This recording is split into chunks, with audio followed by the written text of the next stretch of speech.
All right, everyone. Welcome to our work session today. We have quite a bit of items on our agenda, so I'd like to go ahead and get started. We'd like to let you know that Ms. Wagner called in and she's not feeling well today, so I hope we will wish her well and just accept her absence today.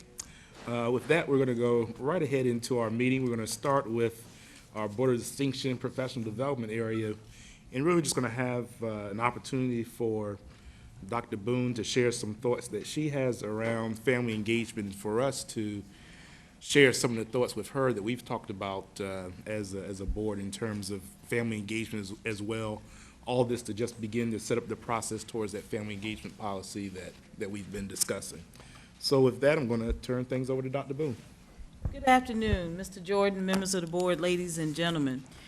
You know, one of the things, and the idea of this really being a discussion with the board, is that we tend in education to define family engagement or parental engagement very narrowly.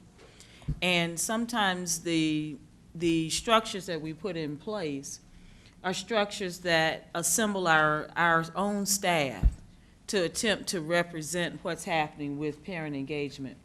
So when we think about things such as PTA membership or the existence of a PTA, that in itself represents a structure. But the challenge always becomes, how do we keep a set of families and parents engaged in those meetings, engaged in the operation, such that we can begin to see capacity develop across groups of parents and sets of parents.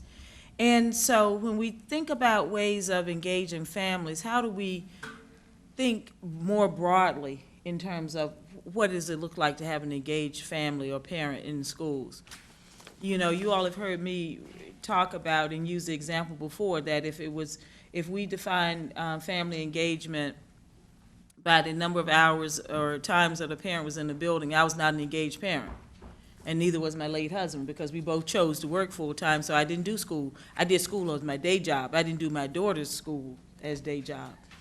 And, but yet we were fully engaged. We were supportive of the opportunities for our children to be active in programs and extracurricular and outside of school activities. We certainly were engaged when we talk about supporting homework, but expanding that when we think about parents who send their children to school each and every day. That's an engaged parent. And I want us to begin to think, to lift some ceilings and open some draperies on how do we think about parents who are engaged, and how do we validate what that engagement looks like over time. I remember we used to have some members of the cabinet, we were talking about the very successful parent university. And we used to have hundreds of parents and their children who would come to the school, to come to those programs, knowing that, one, they were going to receive valuable information that they could use to help think about their child's learning. Two, they would receive strategies and skills and activities that they could take home and continue to support their children with.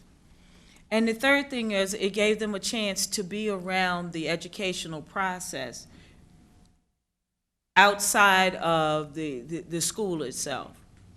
And so I know the goal of conversations with the board is to begin to think about what are the family engagement strategies and creating a framework for those. And so I offer these opening comments to the board as we begin to, even if we can just identify what are some things that, as board members, you think about as representing family engagement, and how do we build upon that, then my team and I can go back and try to establish a framework for that again is not just forcing principals to make sure that they are represented at PTA council events as being the sum total, or at least the gold standard of when we say there's family engagement, because the principals are there, the schools are represented, but we may not have the families.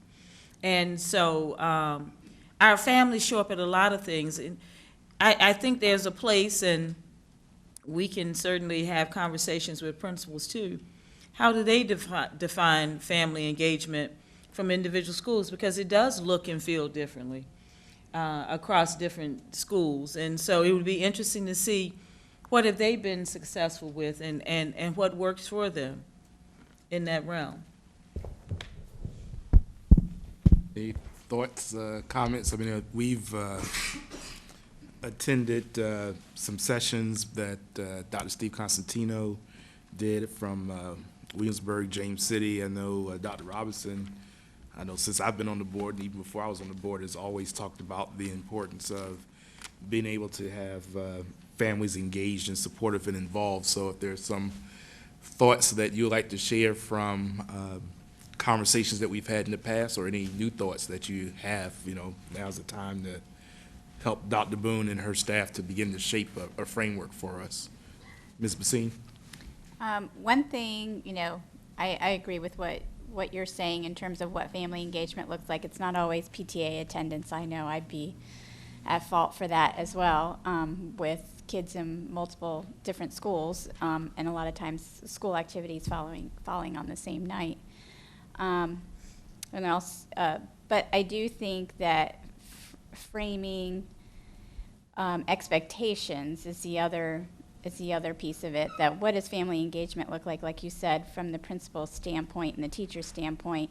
What do they even want? Because some teachers, they want a certain level of family engagement, and engagement looks like something different to them than what we think or how we tend to define it, which is, volunteering in the classroom, having parties for various events and things, and that may not be something that the teacher finds helpful or productive in the classroom. So finding out from teachers and principals what kind of family engagement they want, but also expectations. Like from the family engagement seminar that we went to, it was a lot of times, if we don't see that person, that parent, guardian in the school building, there are some that think, okay, well, that's not an engaged parent.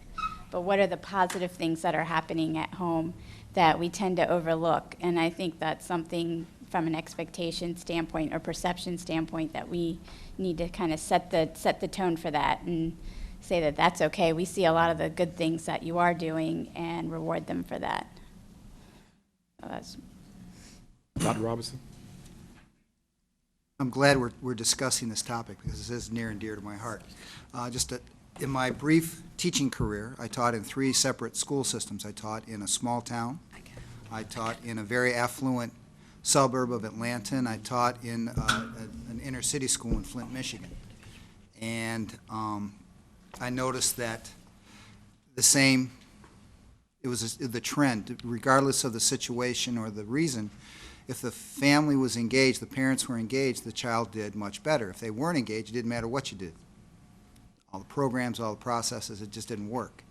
And I agree with Dr. Boone wholeheartedly. It's not joining the PTA. It's having your child ready to go to school and being involved with them. And I read an article years ago about Derek Jeter, the former Yankees shortstop, and his parents, and they were very engaged. And every year, he and his sister had to sit down with his parents and create a contract, that this is what was the expectations for the coming year and the rewards and the consequences if the contract was not followed. I know that in some of our specialty schools we have compacts and contracts, and I think that would be a good place to start to raise those expectations for parents on what is involved. And again, what's involved is making sure your child goes to bed at a decent time, is fed, and is ready for school in the morning, and is on time. And I know a lot of parents need help with that, because in society, both parents might work. There may be only one parent at home. The child may be traveling back and forth between homes. It is a real challenge, and I think that's where Parent University has the potential to help that out. And I think Parent University is a great thing, and my personal feelings is that it should be expanded to all schools, not just one school in the district per quarter, or however we do that. So the more that we can do that, the better. And other ideas would be to stream, tape it, videotape it, and then stream it online or on the TV stations. Those are things that are avenues and directions that we can reach out to more parents and raise the expectations, and hopefully give them the tools to help raise their children more effectively. Another example is if we can't get the parents to come to the schools, let's go where the parents are, and that's usually at the sporting events. I drive by Lakewood Stadium or Lakewood Field every Saturday in the fall, and it is packed because the parents are there because of football. Well, that'd be a great opportunity for the school system to get out there and show their stuff and be drawn towards partnering with the school for the benefit of their children. Those are just a couple of ideas that have come to my mind and think about, and we need to give our parents the tools designed to help their children. We need to give we have to raise the expectations of our children, and we have to support the teachers in their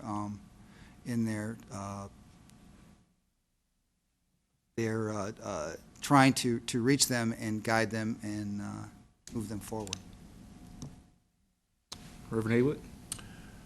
Dr. Boone, I'm glad that you did mention the Parent University. I'm not sure where the division is with the Parent University. I like Dr. Robinson, think that that's a very important thing that Norfolk Public Schools has done in the past. What the Parent University does is it helps to parents to understand the possibilities for their engagement, and it also it gives them that freedom to come and learn about the schools, and it does help set the expectations. So I do hope that the division will continue to engage in what they have done in the past with the Parent University. Dr. Boone, thank you for bringing this topic up. I think there's two things I would say. One is I think the framework or strategies need to be broad enough to acknowledge that one size doesn't fit all. We serve a varied population here within Norfolk, and so we can't expect it all to work for everybody. So I think the flexibility, scalability is important, and I'm sure you're well aware of that. But I think it's just important that in anything it's mass customization. And then secondly is how can we have an effective accountability system that accompanies this as well? And that may not be a one-size-fits-all either, but how do we make parents accountable, or how do we make the child accountable to what is needed as well? And then that will make the framework or strategy implementation effective as well. And then, what are the measures of success that we would accompany this so that we know its effectiveness and how we can do things differently or better as we embark on this? Because this is not something that will roll out in one day and say, magically, poof, it's done perfect. It's going to be an evolution over time as we meet the needs of the children and the parents in our community. Sure. I had a couple of comments, and some of it is from personal experience, and some of it is just based on observations. So one of the things that I think that we need is at least some type of consistency amongst all of our schools in the way that information is delivered to our parents. And if that information is better for that particular school community to go out via email, via a newsletter, via a PTA newsletter, to have some way that we have some type of a standard of communication that we deliver that information to the parents. And then once we get that out, and then they expect to have, okay, I know the student of the month is going to be talked about. I know that they're going to bring up a safety topic, and we're going to talk about what the next topics for SOL discussion are going to be, like some type of a blueprint for principals and teachers to follow. And then along that same line is really take to heart what the principals and teachers are saying about the populations that they teach, because they are with those kids all day, and I'm sure that they can tell us more about what the children need and maybe what we can do to better help bring the parents to the school if they're in a school where the parents may not always be able to come into the building, because I'm definitely in the same category as, working household, may not make it to every event. The other thing that I really liked what the VSBA did recently was they acknowledged our employers for the service that we do on the school board, and then just recently they put out an email about different businesses that supported the schools, and they would send them out a certificate. If there was some way for us to acknowledge the parents and then their employers, allowing them to come in and spend some time in the school, I think that that would go a long way, because the employers would get some type of acknowledgement for letting the parent come in and partake in the child's activities, and the parent would feel good about coming into the classroom if we want more engagement within the building. So those are just some of the things that I would say off the top of my head. Definitely, I agree with some of the previous comments that have been made. And I think that we need to raise our standards, because I think that not every school has the same, what the expectations as to what they feel that they want at least their parents to do. So I think that that would be helpful in just starting the beginning discussion for what we consider to be parent engagement, good quality parent engagement. I'm gonna get in, come back. So I tend to look at it, so I agree with much of what's been said, but from a board perspective, some of the conversation we've had has been around, setting a policy framework. So, and we've also talked about, the culture and climate. So what I think as a board, how do we frame policies and goals, expectations that we can share with Dr. Boone that begins to just set a culture to say that all families are welcome, whether it's, us at the board level all the way down through the district. The other thing I think we should consider as a board and a governance team is some type of multicultural diversity training, because I think embedded in these conversations that we have and embedded in conversations that we often have in the public, we see things through our personal experience, and I think almost every parent thinks that they're a great and engaged parent, but I can tell you in the past, I remember when my children were very young, and Norfolk Public Schools had a Parents as Teachers program. And, let the young lady come to the house, and I learned a ton of things that I just never would have thought. I mean, even as I was reading across America today, and I can just remember the young lady teaching how to tap on the book and point to the book and be engaged. So I think we tend to make assumptions that we're engaged and that we know, and then we try to model others from our framework. And I think we really need to find some ways of appreciating the different ways that individuals are engaged, and make sure that we have a way of uplifting and supporting that. And so I don't know what that begins to look like, but I remember in the presentation that Dr. Constantino gave, and remember, for those of you that were in that session, he put up this picture, and he asked everyone in the room to identify something that you saw that was wrong, something that you saw was right, and so forth. And it was just interesting as you go around the room and all of us are looking at the same picture, and some people, for example, would see that there were clothes hanging out of the dryer, and so they would identify that as a negative. But when you looked at it from the other vantage point, it demonstrated that that person in the house was concerned about the cleanliness of the family. So it's things like that I think we have to make sure that we weave into our strategic plan and weave into our policies, so that we are open and embracing and supporting a culture where families feel like they are welcome in our schools, and also doing the things that we talked about at home. So I'll do another round robin, and then we're gonna kind of move on because we are going to be tight with our time. Dr. Robinson, thank you. Just real quick, Dr. Constantino, he talks about the very first thing is the schools have to accept that as that's part of the culture, that we want families engaged. We want to help them help their students. And that's the very first thing. And I'm not sure that is, we definitely can improve on that throughout the district. Yes, Ms. Basine, did you have something? Well, I think both Dr. Gabriel and Dr. Robinson hit the nail on the head for me, is that engagement is a two-way street. And so, like you just said, it's about, how do we set the culture? That's what we do. And to also have that expectation, when I was talking about expectations, of course, high expectations of our families and students, but also of our teachers in the way that they communicate to families. And like Dr. Gabriel, from personal experience, it's so varied across the system. And some have to dig real deep to find out the information that they need to help their children. And it also ties back to resources. When we start talking about budget, it's parents can't help their children if they don't know what they're learning. And if we want parents to be engaged in that aspect of their child's educational career, we have to have that information. And so that's all I have to say about that. Well, I also think we have an opportunity to leverage the children to engage their parents. So it's not just a push strategy as much as it's a pull strategy.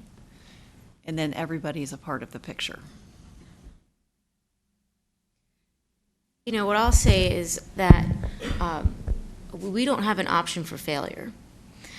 When I see children and I take care of them in the emergency room setting, my expectation for them and for their parents is that whatever diagnosis and treatment I give them, that I would expect them to go home and take care of it. And some parents will tell me, I don't have the money to fill this prescription. And so what I have to do is I have to use the external resources that we have. And whatever external resources we have within Norfolk Public Schools, whether it's our community partners or parent liaisons, funds from the PTA, if we know that parents are having a difficult situation and they need assistance in order to be helpful to their children, then we need to let them know and allow them to feel comfortable to tell us that.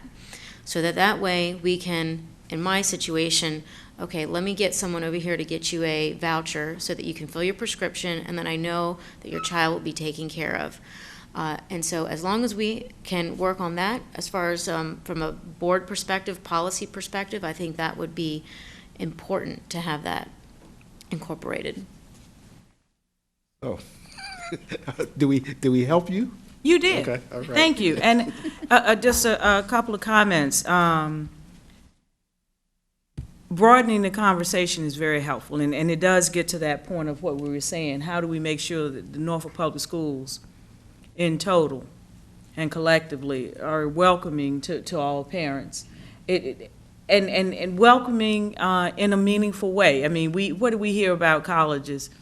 We hear about the helicopter parents, but we hear about them in public schools too, in K-12. And so I always smile when we say we want parent engagement until they show up. And that's the first thing. The second piece is, just as we talk about and address the idea of what would teachers and parents say about engagement and everything else, I think we need to have the same conversations with parents, because it will not be a one-size-fits-all model. And that's what I love in hearing from the board members and saying, how do we standardize or find a way of consistency with communicating with parents, and yet let it be tailored to what works best for a school.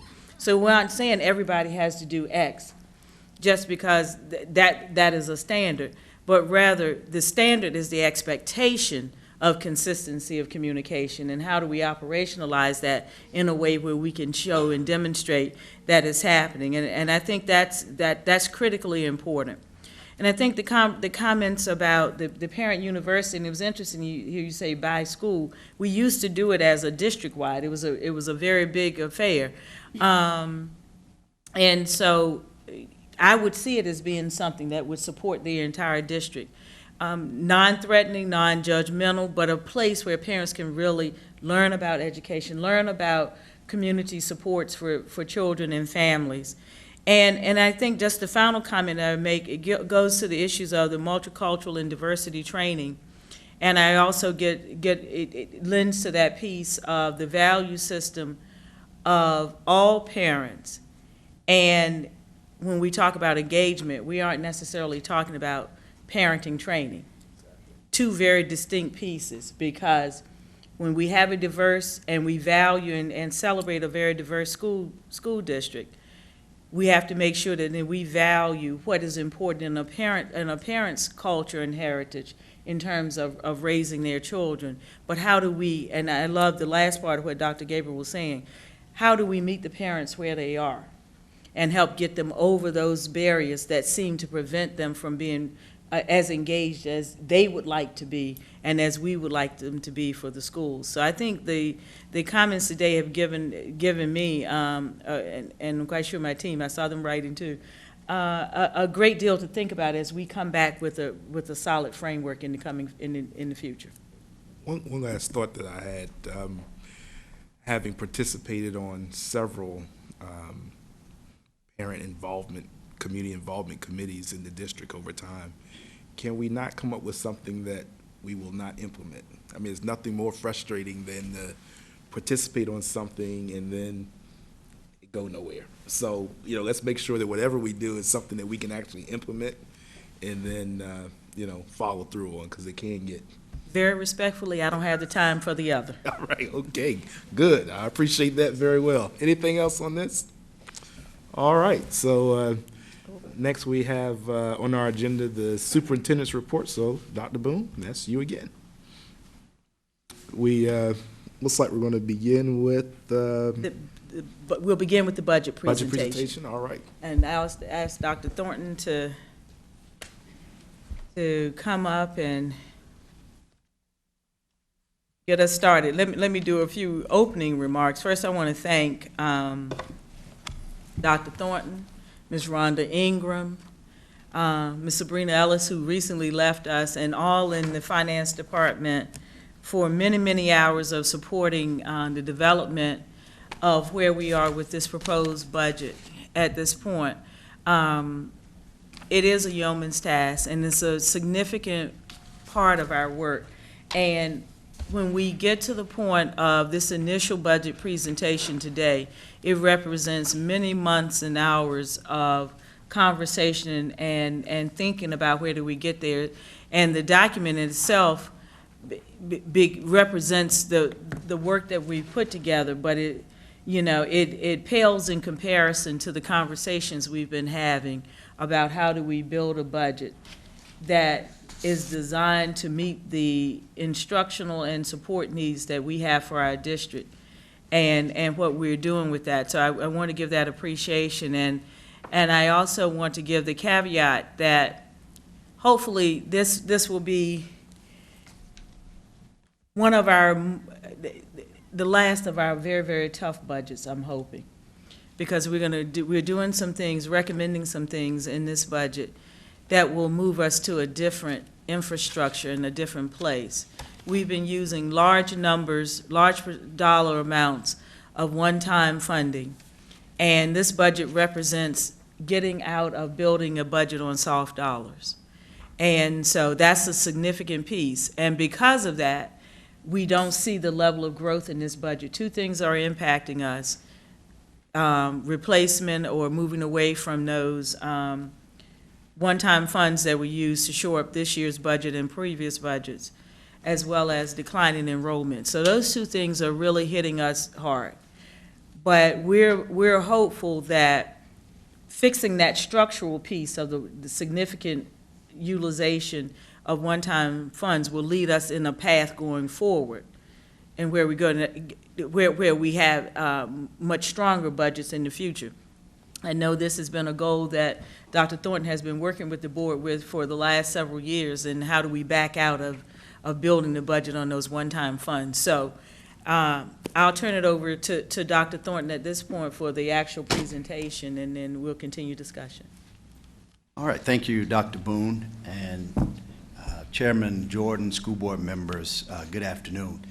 It is my privilege to present the superintendent's proposed budget for the fiscal year 2016-17 that begins July 1, 2016.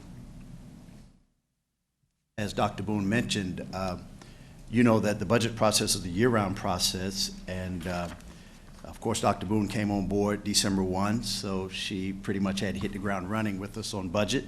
And when we shared with her some of our challenges, obviously she didn't have an opportunity to be here on much of the preliminary planning of the budget, but I do appreciate it. I know that the cabinet and the budget team appreciates her active engagement in the process up to this point in time. Of course, we begin the budget process and try to reflect the importance of the budget and the values that the budget translates in dollars with the understanding of what the mission of the school division is, to give purpose to the work, to give us a framework around which some of the budget-related decisions, fiscal and human resource and capital decisions are to be made. So again, I will not read the mission statement. We're all familiar with it, and some of us may have committed it to memory by now. Of course, the school board reaffirmed earlier this year its priorities as we go forward in the work for this year as well as next year, beginning with full accreditation for all schools. That's the board's #1 priority. That's the division's #1 priorities. And I know that the superintendent believes as well that that's a fundamental priority. Right on down through #7, attracting, retaining, and helping to develop strong academic families and highly qualified teachers and staff. And throughout this budget presentation, and when we have subsequent work sessions, you will see some of the initiatives that are in this budget are aligned with those priorities. Obviously, we'd like to be able to do more, but given the limited resources that we have at this point in time, we have to be realistic. Again, strategic plan strategies. And you've seen this slide before because it's still relevant today. If we were to look at our revenue trends dating back to 2008, 2009, just around that time when we all experienced the Great Recession, we know that our state funding has been reduced by more than $23 million since that time. And that continues to have an impact not only on Norfolk Public Schools, but public education statewide. Although the governor's proposed budget, which is the basis of our state estimates for this presentation, does provide additional funding, but it's only a fraction of what we have lost since 2009. And you'll hear more about that as we go forward. Of course, local funding has increased over that same period of time for us, and then federal funding has reduced somewhat as it relates to federal impact aid, the number of kids that are impacted or defense connected. The major influences on this 2016-17 proposal, of course, employee compensation. We are in a labor-intensive business, if you will, and service, and of course, we want to be competitive in the employment market. So, #1 influence is to build a plan that reflects the importance of our staff, and you'll hear that this particular plan at this point in time has funding to provide a 2% salary increase for all full-time contracted staff. It also has funding to absorb another year of increases in health insurance costs. Right now, what we have received from the city is that we can plan for a 7.5% increase in insurance premiums. Again, this proposal reflects absorbing that on behalf of employees. Obviously, it is a cost-sharing plan, but at this point in time, to provide a 2% salary increase and absorb the expected increase in health insurance provides a relatively somewhat significant increase in the total compensation package for employees, keeping with our ability to fund the package. Third, this plan provides funding to support an increase, a mandatory increase in VRS costs. The state has indicated that VRS rates for the next year will go up. I shared this with the board at a previous work session. It'll go up by approximately 0.6%, and when you have a nearly $200 million payroll, then that equates to a $1.1 million cost increase, mandatory cost increase. Fourth, this proposal reflects additional resources to support the opening of the new Southside STEM Academy at Camp Estella. Fifth, this plan provides funding to continue restoring state-mandated instructional resource technology resource teachers. The SOQ, or the Standards of Quality, require that school divisions provide one ITRT, as we call them, for every 1,000 students that we serve. Currently, we serve approximately 30,000 students, so we are required to staff at least 30 ITRTs. We have begun the process starting last year to rebuild that.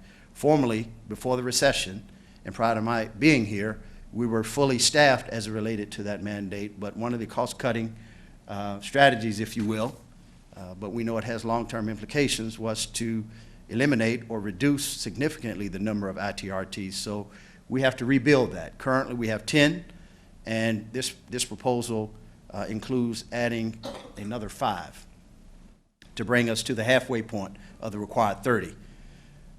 And 6, continued implementation of the school health services program, and this is where we are providing 1 registered nurse at each of our comprehensive schools. You know, again, this was a 3-year phase-in process for us, where we were required to transition from receiving health services or nurse services through the Department of Health, where we had to bring those in-house to become our employees and part of our staff. We did that over the last 3 years, but we also have to continue to provide infrastructure and support for the day-to-day nursing services that are provided to our students at the school level. So this plan includes some additional resources to support the administrative function of school health services, as well as begin to build a baseline for supplies and materials that are needed to function at the school level in our clinics. And then finally, a nominal increase in other operating costs as it relates to facilities and technology. And again, what this proposal supports, you just heard me go through it. What we've done here is align those significant items with your priorities, as well as an applicable strategic plan strategy.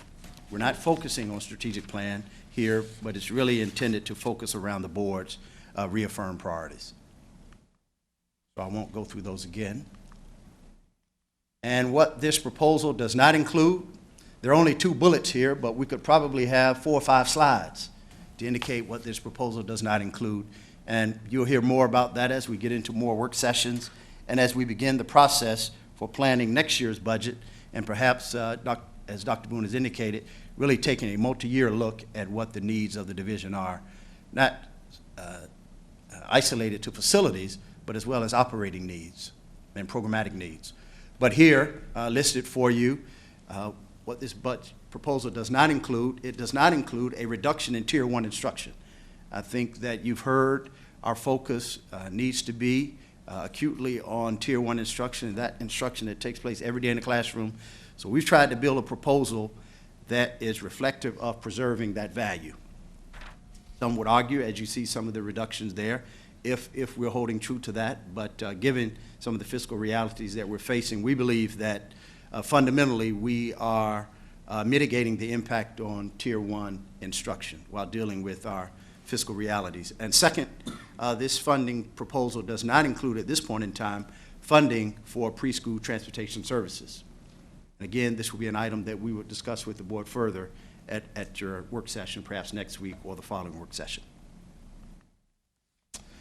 All total, for all funds, including operating grant, child nutrition services, and capital improvement or school maintenance, total of all funds, $383.4 million. Again, with approximately 85% of that being earmarked for the operating budget, which is that budget that is in place and funded to deal with day-to-day operations as it relates to teaching and learning. Graphical presentation of that same information. This next slide provides a summary of the proposed operating revenues from this point forward. We'll focus on the operating budget. So I'm challenged to see my numbers up there, but that wasn't me. Okay, all right. So the total operating revenue, and this again reflects state funding based on the governor's proposed budget from December. The total operating revenue for this proposal is $317.3 million. $317.3 million, representing a $2.7 million increase, or just under a 1 percentage point increase compared to current year total operating revenue. And you'll see later that we are presenting a budget that has a gap of approximately $8.6 million. And as Dr. Boone indicated, one of the points of highlighting here is that, as we've shared with the board in previous years, as we've made tough choices around balancing the budget, we've indicated to the board the importance of continuing to wean off of the use of these one-time funds that we were able to save in subsequent years, that we would wean off of those funds as being a source for ongoing cost. So we were, just to give some context to this, the FY14 budget included $9.4 million in one-time funding. And it was clear, as I came on board, that we could not continue that practice. So the next year, FY15, we were able to reduce that to just under $6 million. This current year, we reduced it to 4.4, which is here. And then next year, we're proposing 1.1. And we're really at this position because we don't have additional funds at this point in time. As we built the prior year budget, not only were we using one-time funds, but we were also reducing the budget. So in those reductions, you don't have as much savings at the end of the year that you can apply to next year. And that was an important thing for us to do in an effort to force us off of these one-time funds and balance the year's budget. And again, a pie chart illustrating that the significant amount of our funding comes from the state. And as it relates to proposed operating expenditures, they total $326 million. Again, approximately $8.6 million more than what our identified proposed revenues are for this plan. That $326 million compared to our current year operating budget of $314.6 million represents an $11.3 million increase. But again, percentage-wise, in terms of the change, it's an increase of 3.6%. So it's not a significant change percentage-wise when you look at where we are as it relates to the current year, but $11.3 million in actual dollars, and again, a budget gap of approximately $8.6 million. Graphic again.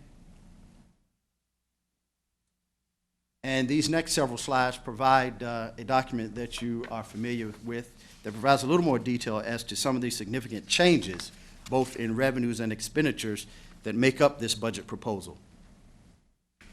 Again, proposed revenues at this point in time, $317.3 million. And then, of course, the fonts here, as you read, try to read it on the screen, are very small, but you would have it on board docs and perhaps a hard copy in your packet. Several of the items that are listed here in that second box are additions that are aligned with those priorities that I mentioned earlier. The first is a recommendation for a 2% salary increase for all full-time contracted teachers and staff at an estimated increased cost of $4.8 million. And I won't go through the entire list there, but also the additional mandated cost increases for VRS rate change, $1.1 million. To absorb a 7.5% increase in health insurance costs for our current employees who participate in the programs, an additional $1.9 million. The governor's budget that he proposed in December also included additional funding for additional instructional positions. And the governor's proposal provided approximately $1.3 million to Norfolk Public Schools for that. Both the House and the Senate versions of their budgets were released in detail today. And of course, you may have read that those two versions do not include funding, or they redirect funding from mandating additional staff increases to providing more flexibility to schools by creating a lottery supplement on a per pupil basis. We'll get into more of that in the work session, and I'll give you some summary information at the end to talk about that. It's likely that, obviously, we don't know what the House and the Senate will ultimately agree on, but it's likely that the mandate for those additional positions will go away because that funding will be redirected to schools to use in a more flexible way. But at this point in time, as the revenue proposal is based on the governor's proposal back in December, we have to also reflect expenditure actions based on the governor's proposal. The next significant item there would be staffing for the new K-8 Southside STEM Academy at Campus Stella. And as the board has heard, the focus of the STEM programmatically will be Project Lead the Way, launch at the elementary level, and at the middle school level will be Project Lead the Way Gateway, I believe it is. So we have provided funding here to staff those lead teacher positions, as well as to staff the initial grade 6 core classroom teachers at the new STEM Academy at Campus Stella, as well as other core resource teacher positions that are needed. Also, it includes funding for a middle school assistant principal. And as I mentioned earlier, one of the priorities and requirements that this budget has to address is the continued restoring of the instructional technology resource teacher positions as mandated by the SOQs. And this proposal includes funding for an additional 5 that would bring our total to 15. So we would be approximately halfway there if this proposal is fully funded and with these initiatives. We also have in the proposal funding to provide nurse services for CSEP at the Oakwood site. We would also work with CSEP, as CSEP is a regional program where participating divisions pay tuition. We would work with CSEP to that they would adjust their per pupil invoice for those participating school divisions to offset some of those costs. However, the majority of the students at the Oakwood campus are Norfolk Public School students. So the additional cost assessment that they would apply, the majority of would come from us. All right, the next items there would include also a school health services coordinator, and this person essentially would administer the school health services program. Obviously, when you staff nearly 50 registered nurses, you have to provide the administrative support for providing those services, and this position would do that, as well as, when needed, likely would have the credentials to go in and serve in some of those schools on an emergency basis, if you will. It would also, this plan would also include funding to staff a full-time investigator to handle various investigations that are needed. A school division our size, and having worked in school divisions of our size and smaller, all of them have some need to some degree for some independent professional to come in and do an investigation, if you will, or a review of some particular incident because they have the skills and the experience to do such and can do it in a more independent manner as well. This plan also includes funding to add an athletic trainer as we begin to transition away from outsourcing athletic training services that we currently receive through Old Dominion University. It also provides funding for a half a FTE to be combined with some grant-funded support for additional staff, an additional staff person in the Department of Assessment, Research, and Accountability. It also provides funding to staff a 0.5 or a half FTE division grant writer, and you can see the other adjustments there around various operating costs as well, totaling recommended increases to the base budget of $15 million, bringing the projected expenditure-based budget to $329.7 before any reductions. And you can see there that the gap before any budget balancing strategies or reductions would be $12.4 million. On the second page would be some of the proposed expenditure reductions or balancing strategies, totaling $3.7 million to to include reductions in a couple of high-level central office staff positions here in the central office building, as well as reductions in part-time clerical staffing costs. We would also reduce vehicle fuel, and we're making this reduction based on not only consumption, but as well as changes in the market. But we don't want to go too low as a result of changes in the market, because as quick as the market has gone down over the last year, it can go up just as quick. So we don't want to be in a position that we make drastic reductions in fuel costs based on current per gallon costs, and then find ourselves a year from now significantly short in our vehicle fuel budget.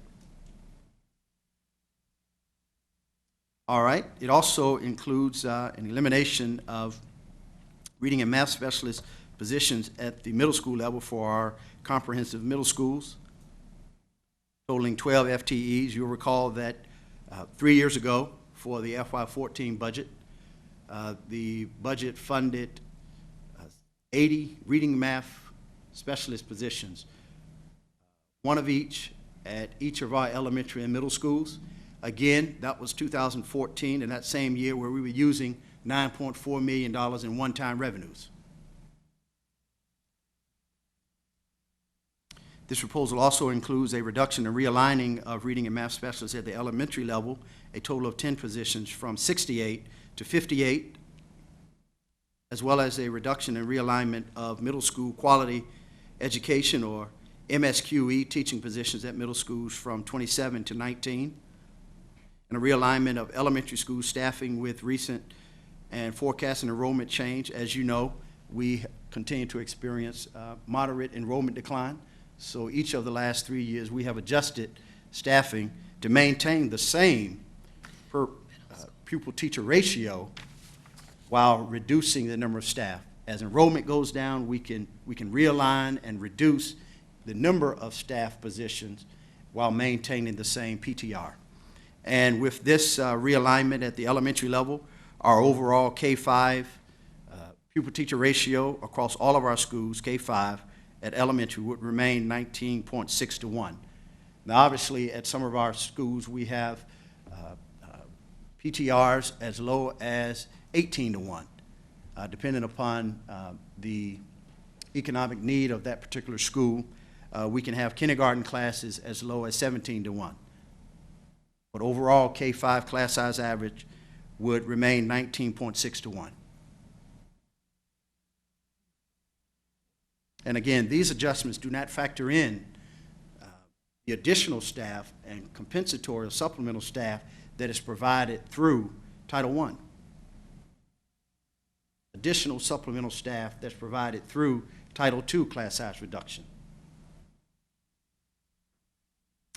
Also, realigning Virginia Preschool Initiative VPI staffing with projected enrollment, that would result in a reduction of 1 teaching position and 1 teacher assistant position. We would maintain our current level this year of serving approximately 1,644 qualifying eligible 4-year-olds in the Virginia Preschool Initiative funded through the state, not the federal program, which was an add-on to what the state is doing. And finally, reduce and realign Continuous High School Initiative, or CHEESY, the acronym CHEESY. These were positions that were put in place nearly 15 years ago, I think, as part of an initiative as we transition to neighborhood schools at the secondary level, middle school level, and the like, I believe, particularly as it relates to middle schools. And again, this would reduce and realign from 18.5 to 10.5 at the high school for a total of 8 FTEs at a value of $520,000. Again, total recommended balancing strategies, $3.7 million, resulting in a budget gap of $8.6 million. And this next slide is a summary of what I just shared with you, with the total estimated revenues based on the governor's proposed budget, the total expenditures before any balancing strategies, recommended balancing strategies, resulting in an $8.6 million gap. Again, this is just a summary of a previous slide of revenues, expenditures by program, the gap. And before I go on, I mentioned earlier that we received today, just this morning, details from Virginia Department of Education on both the Senate and the House budget versions that the conferees are now working to reconcile to ultimately have a budget for the General Assembly to act on. And as I mentioned, the governor's budget that was released in December provided Norfolk Public Schools approximately $6.7 million in additional state revenue. Included in that was the governor's initiative to provide funding for the additional instructional positions. Both the House and the Senate versions do not include the funding for the additional positions. They redirect that funding to a lottery line item, if you will, on a per pupil basis. And what that would result for Norfolk Public Schools is that if the House version passes as it is, and again, it has to be negotiated with the Senate conferees, but if the House version passed, we would receive an additional $383,000, and we would not be required to staff the additional 23 positions at a value of $1.1 million. So that would give us additional flexibility. So if you were to apply that to this $8.6 million gap, we would get additional $383 in revenue, and we would save, we would have a budgeted savings of $1.1 million. So we'd essentially have additional flexibility to close that gap from 8.6 to approximately $7 million under the House version. Under the Senate version, we would actually lose revenue, wherein the Senate version, we would lose approximately $445,000 in revenue compared to the governor's version. The Senate version also eliminates and redirects the funding for the additional positions to lottery, but we would not gain as much under the Senate version. So wherein we would be able to close this 8.6 gap by 1.6 million under the House, we would only close the 8.6 gap under the Senate version by approximately 900,000. So we want the House version. We want the House version. Now, the reason that, now what you're going to hear, you may have saw in the paper that Chesapeake, for example, Jim Roberts, Dr. Roberts, he was talking about with the House version, potentially they could add another 0.5% increase. That's because Chesapeake, as an example, is going to receive more under the House version, because one of the things that was in the governor's version also, and I'm kind of jumping to different pieces of the governor's version here, but the governor's version also was providing additional funding for NPS under the at-risk add-on provision. And that was driven in large part by economically disadvantaged or percentage of free and reduced lunch. So disproportionately, we were winners in that particular initiative. But one of the reallocation strategies under both the House and Senate to fund this additional flexibility is to reduce that at-risk add-on that was in the governor's budget. So that's where we are, if you will, losers compared to some of the other divisions that would not have received as much at-risk add-on because they did not have the same level of identified economic need, if you will. So that's where you hear some school divisions are saying that they're going to make out much better proportionately under the House version than we would, and that's why. Because we saw a significant gain under the governor's budget with that at-risk add-on that's being reduced under both the House and Senate versions to fund or redirect this lottery flexibility. And finally, additional future multi-year budget considerations, the continued development, year 2 and on, of the Southside STEM Academy at Campus Stella, when we would bring on the 7th grade, and then perhaps in year 3, the 8th grade, similar to what we did at Crossroads that superintendent shared with the board at our last meeting, I believe it was. So we've already started looking at the multi-year cost of that, and we'll share more of that with the board at the work session. And also the continued development of the Academy for Discovery at Lakewood. There is funding in this proposal to add additional staff at Lakewood for projected enrollment growth at Lakewood for next year. And finally, preschool transportation. There are a myriad of other multi-year considerations that we'll continue to develop in the weeks and months to come. And next steps, of course, there's a series of work sessions. Next Wednesday, March the 9th, school board work session and public hearing at Ruffin Middle School. And then you can see the list of other scheduled school board work sessions and activities around the budget process. And of course, we close with the mission statement, and Dr. Boone.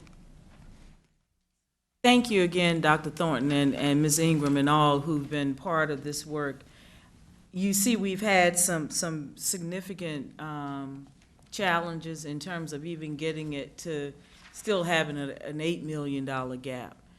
But we're making the progress. We're showing where we need to make our investments through our budget. And we'll continue to refine and develop that.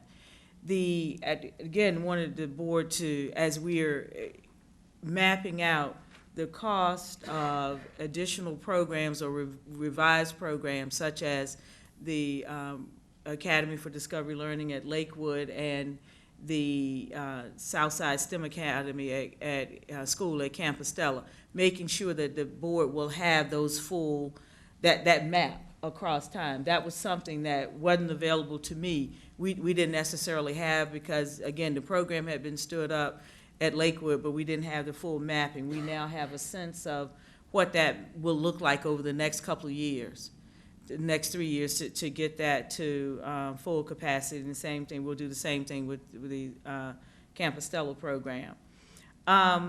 The other piece that I promised with this, and I'll go to it to kind of talk about the reorganization that gets us here. I mean, obviously, as Dr. Thornton has said very clearly, an investment for the district is taking care of our recruitment and retention strategy, and it's twofold. It's compensation and it's culture and climate, the working conditions.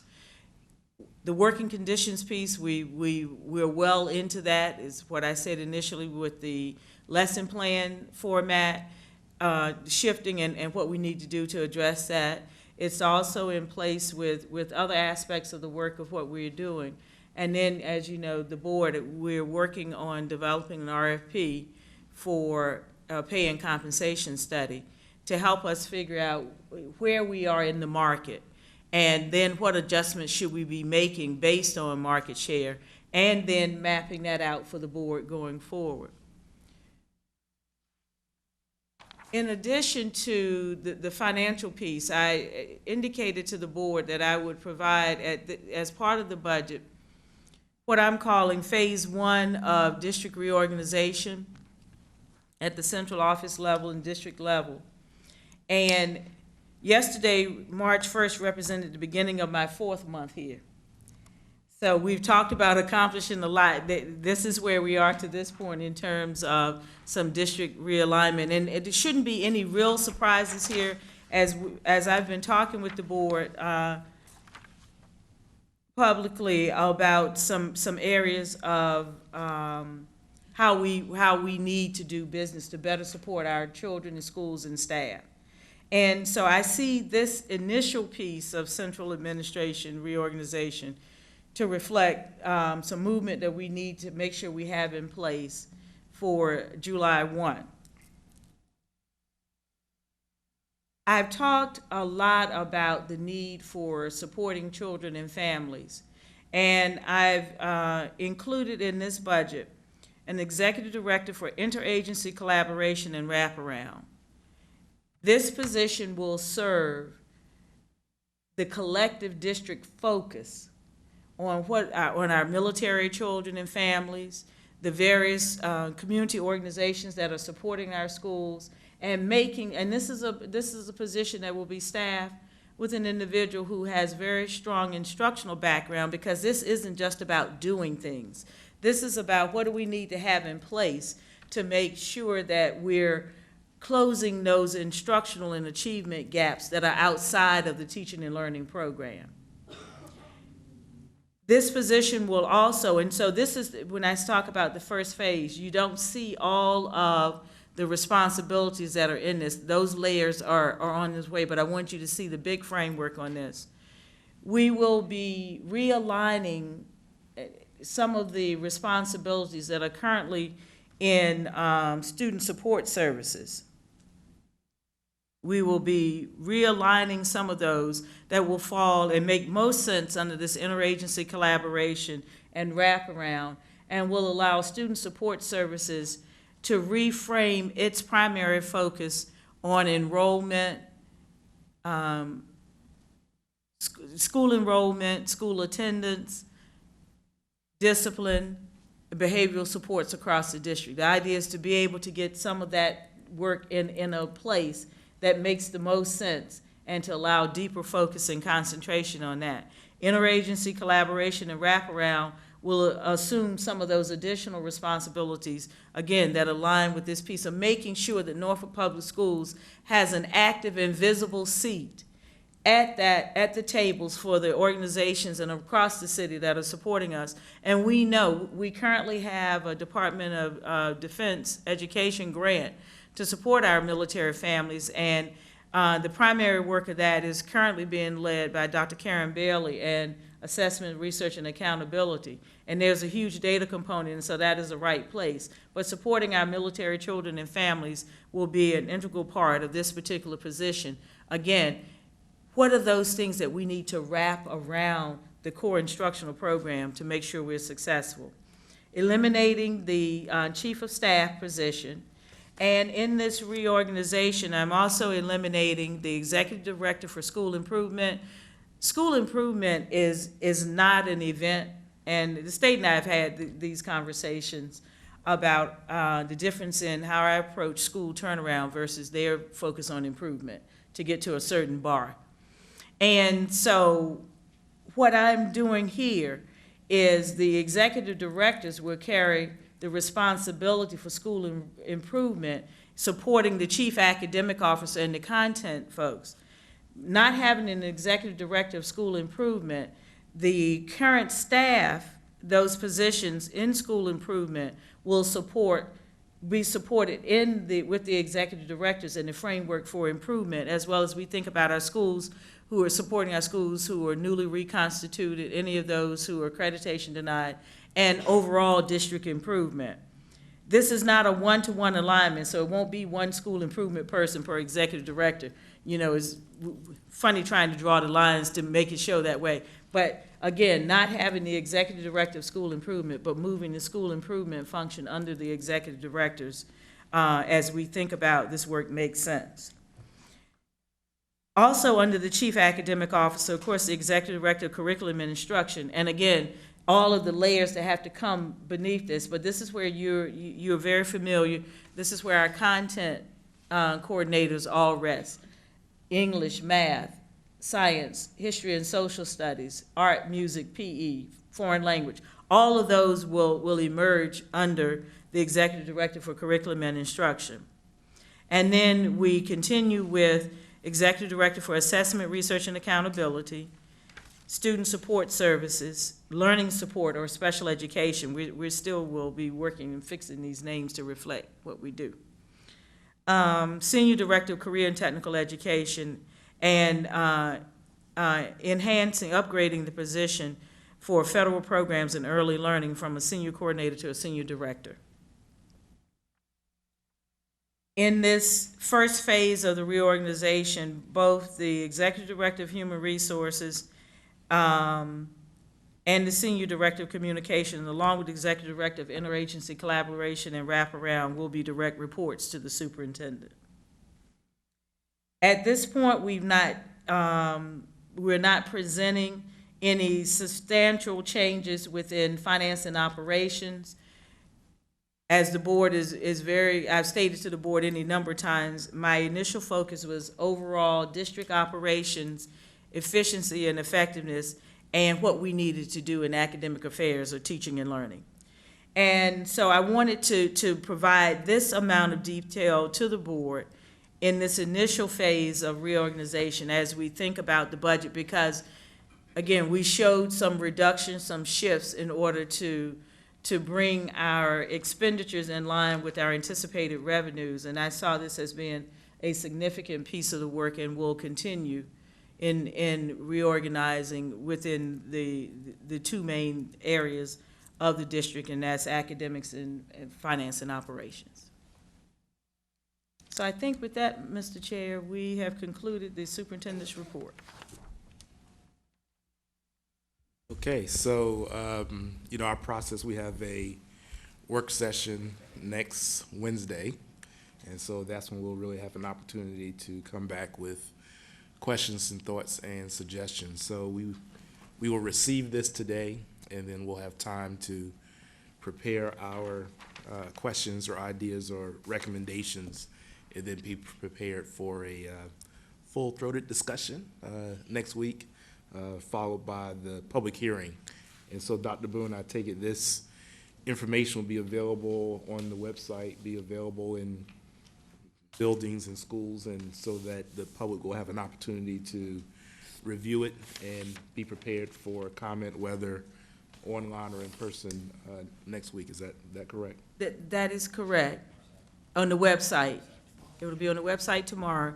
And additionally, we have launched today a citizens comment portal specific to the budget. So that has been launched today, and we'll see how it works. And if it's financially feasible to have copies available, whether that's in the school building or in the libraries, I think we should look to that, because not everyone's going to have the online access. So I don't know what the process for that would be, but even if it's just in some locations, I think that's important also. Certainly, I'll talk with Dr. Thornton, and we'll figure out the best way to make sure it's greater accessibility. All right. So we will, we thank you, first of all. Thank you and the team. We know it's been a lot of work, both with you absorbing the transition and dealing with all the wonderful opportunities that we've presented you, as well as the staff that's just been working so hard prior to your arrival and continue to work hard since your arrival. So we thank you all for all the thought and consideration that you've put into this, and we look forward to full discussion next week. With that, we will proceed to academic affairs.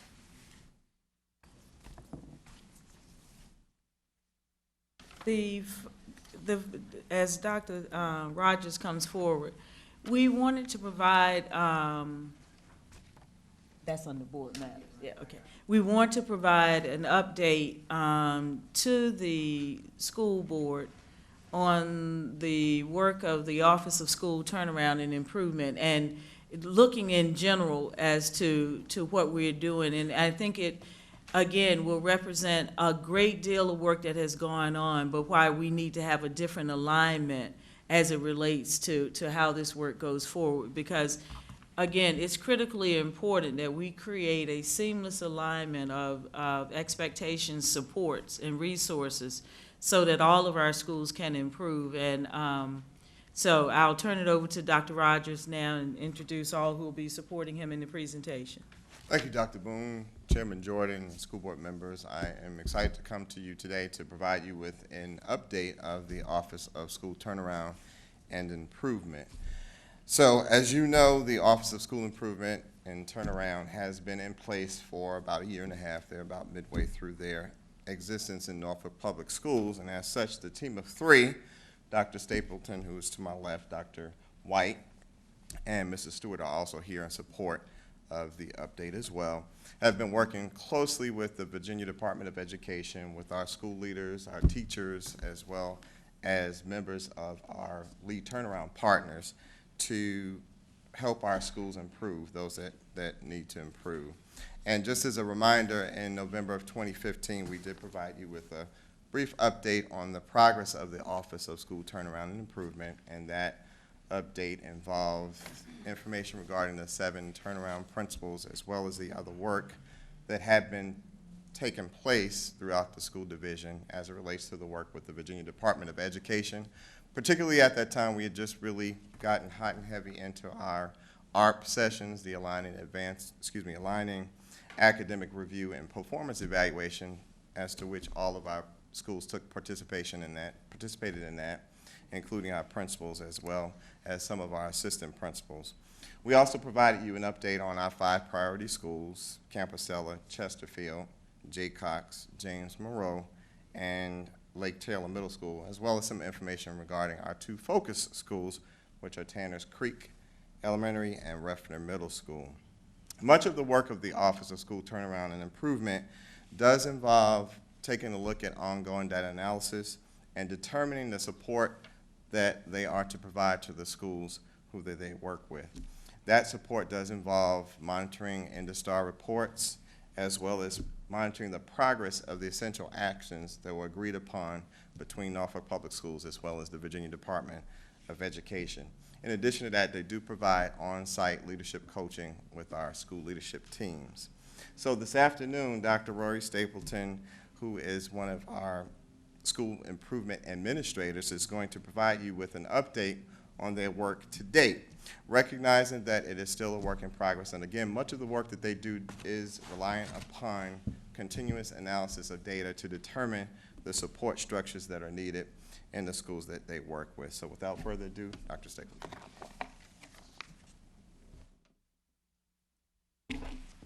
Thank you, Dr. Rogers, and good afternoon to all. Good afternoon.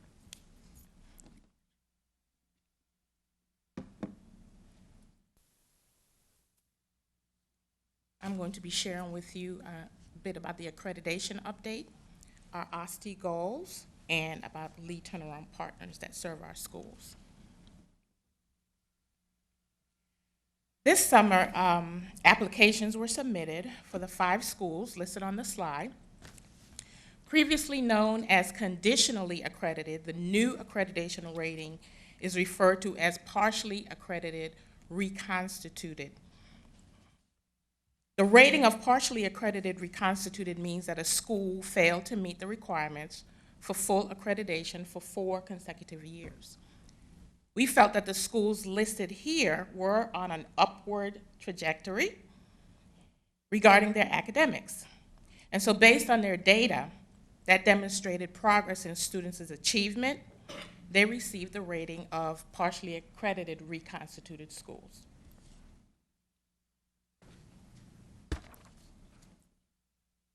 So here are the next steps as a result of the rating that was received. For each of the schools that has received this rating, our superintendent will enter into an agreement with Virginia's Superintendent of Public Instruction.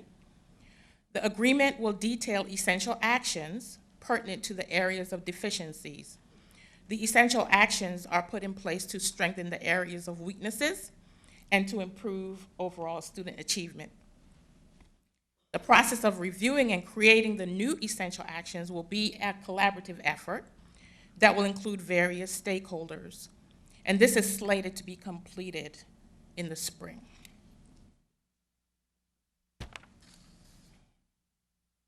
Now we'll be sharing with you about our OSTE goals. For goals 1 and 2, of course, we don't know the results just yet until after the SOLs, but we do have more critical content to explore with our students. However, I can share that we have certainly been focusing on Tier 1 instruction, and this has been mentioned several times this afternoon. The RTI training sessions have been helpful in focusing our efforts on lesson planning, lesson objectives that are aligned to the standards with clear learning targets for students, and formative assessments. We feel that we have to be intentional in our planning, intentional in our instructional delivery, and intentional as well as we design our assessments. For goal 3, we focused our efforts this year on increased opportunities for families and community members to become an integral part of our students' education. We've instituted more communication to homes via notes, newsletter, phone calls, letters, and emails, and it was good to hear everybody talking about increased communication with our families. We invite families and community members to events at schools, and we know that families have, and the community members have a lot to offer our schools. And so we want to take advantage of every gift and talent that the families and the community members have to offer in an effort to strengthen our students.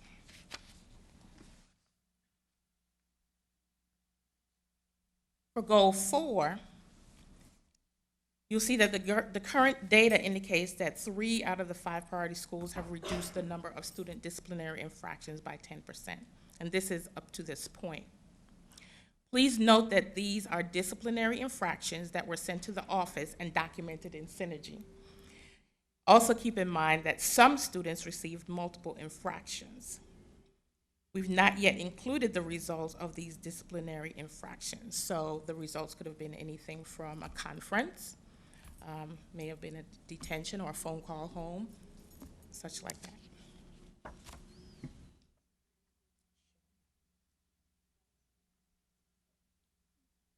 Allow her to finish, and then we'll come back. Okay.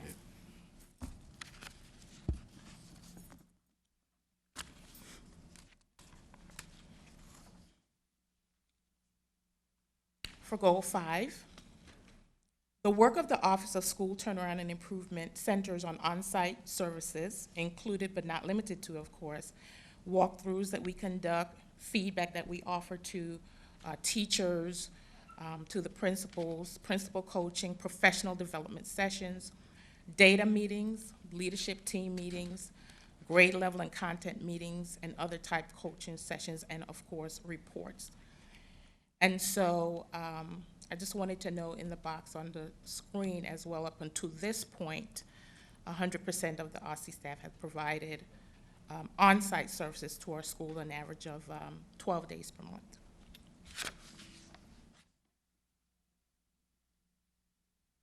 At this point, I will now share about our lead turnaround partners. Priority schools are required to have lead turnaround partners, and they're known as LTPs. And currently, Norfolk Public Schools has 3 lead turnaround partners: American Institute for Research, we call them AIR, Innovative Educational Programs, IEP, and Pearson. These lead turnaround partners work specifically with our 5 priority schools. The LTPs in Norfolk were on an approved Virginia Department of Education list. Schools selected the LTPs after an introductory webinar and also a face-to-face interview. And so on the screen, you will notice a brief listing, and this is a brief listing of some of the work conducted by our lead turnaround partners. When they first come into the schools, they conduct a needs assessment at the beginning of the school year to assist in driving instruction and to align professional development activities. A strong emphasis is placed on strengthening Tier 1 instruction. Oversight of the LTPs is provided by the OSCE staff and the Virginia Department of Education. Monthly meetings are also held on the division level with the Chief Academic Officer, Executive Directors, and the OSCE staff members. Additionally, monitoring includes the VDOE contractor's monthly report that is normally submitted to our school superintendent. At this time, we are open for questions. And I want to thank Dr. Stapleton, Dr. Rogers, and all members of the OSCE staff. It was important for us to provide this overview because as I move us in a direction for deeper turnaround, more than just improvement, wanted the board to really have a vantage point by which to gauge the differences in how we'll be doing some of this work. You know, I've been working with the state superintendent and the Office of School Turnaround and Improvement there to engage in a different corrective action planning model for our newly reconstituted schools. And so I'm excited about what that corrective action will be able to allow us to do, moving, as I said again, from mere improvement to moving schools out of harm's way so that we aren't every year wondering, are we going to get over that bar? We're also anticipating the state's response to the new ESSA, Every Student Shall Succeed Act, and what that will mean for the restructuring of schools that are underperforming. We do know that the state has to still address the schools in the lowest 5% performing schools. That's still a requirement. But how that happens and how that looks is, we're anticipating the state board coming forward with those changes and our accountability system to address in responding to that. You know, Virginia was one of those states that had an accountability system prior to No Child Left Behind. So they are balancing the federal requirements with what has been a state set of expectations since 1998. So it's a great opportunity for the state. It's a great opportunity for us in Norfolk, and as I come in, have entered into the district, to really be able to think about school improvement as not being an event, not just being in isolation for certain schools, because even our schools that have met full accreditation over time still have room for improvement. And so we're getting into this redesign, turnaround mindset that our practices will be aligned in a way to give us much richer information in terms of what our progress will be.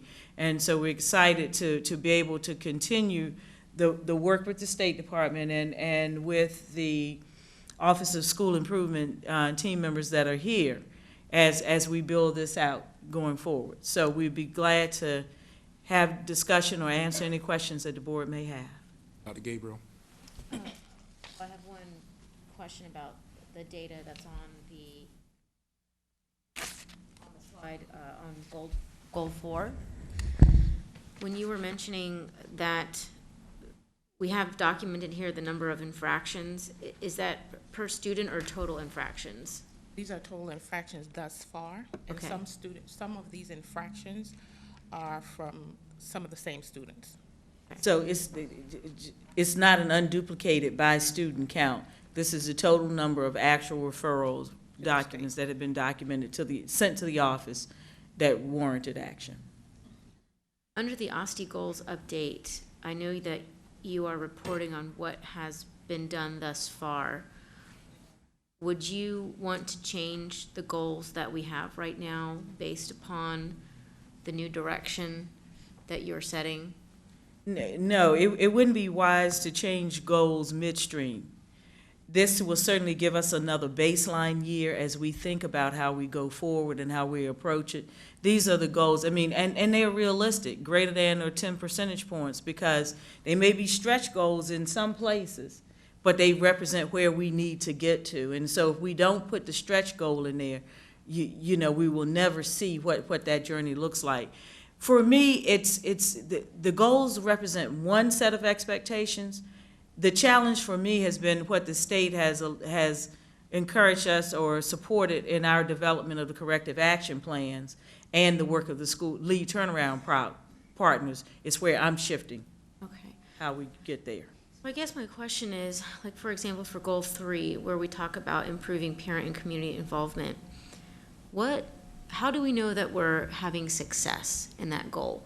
If we say we're getting more flyers out, we're getting more communications out, how do we know that we are being successful with that point? Are we doing any check-ins to see if what we're doing is translating to improvement in student achievement or better parental or community involvement?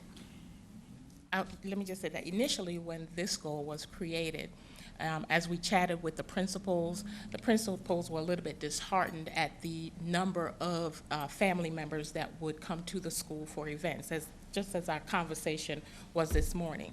So that was a big part of this goal. How do we get family members and community members out to our buildings to see what we're doing?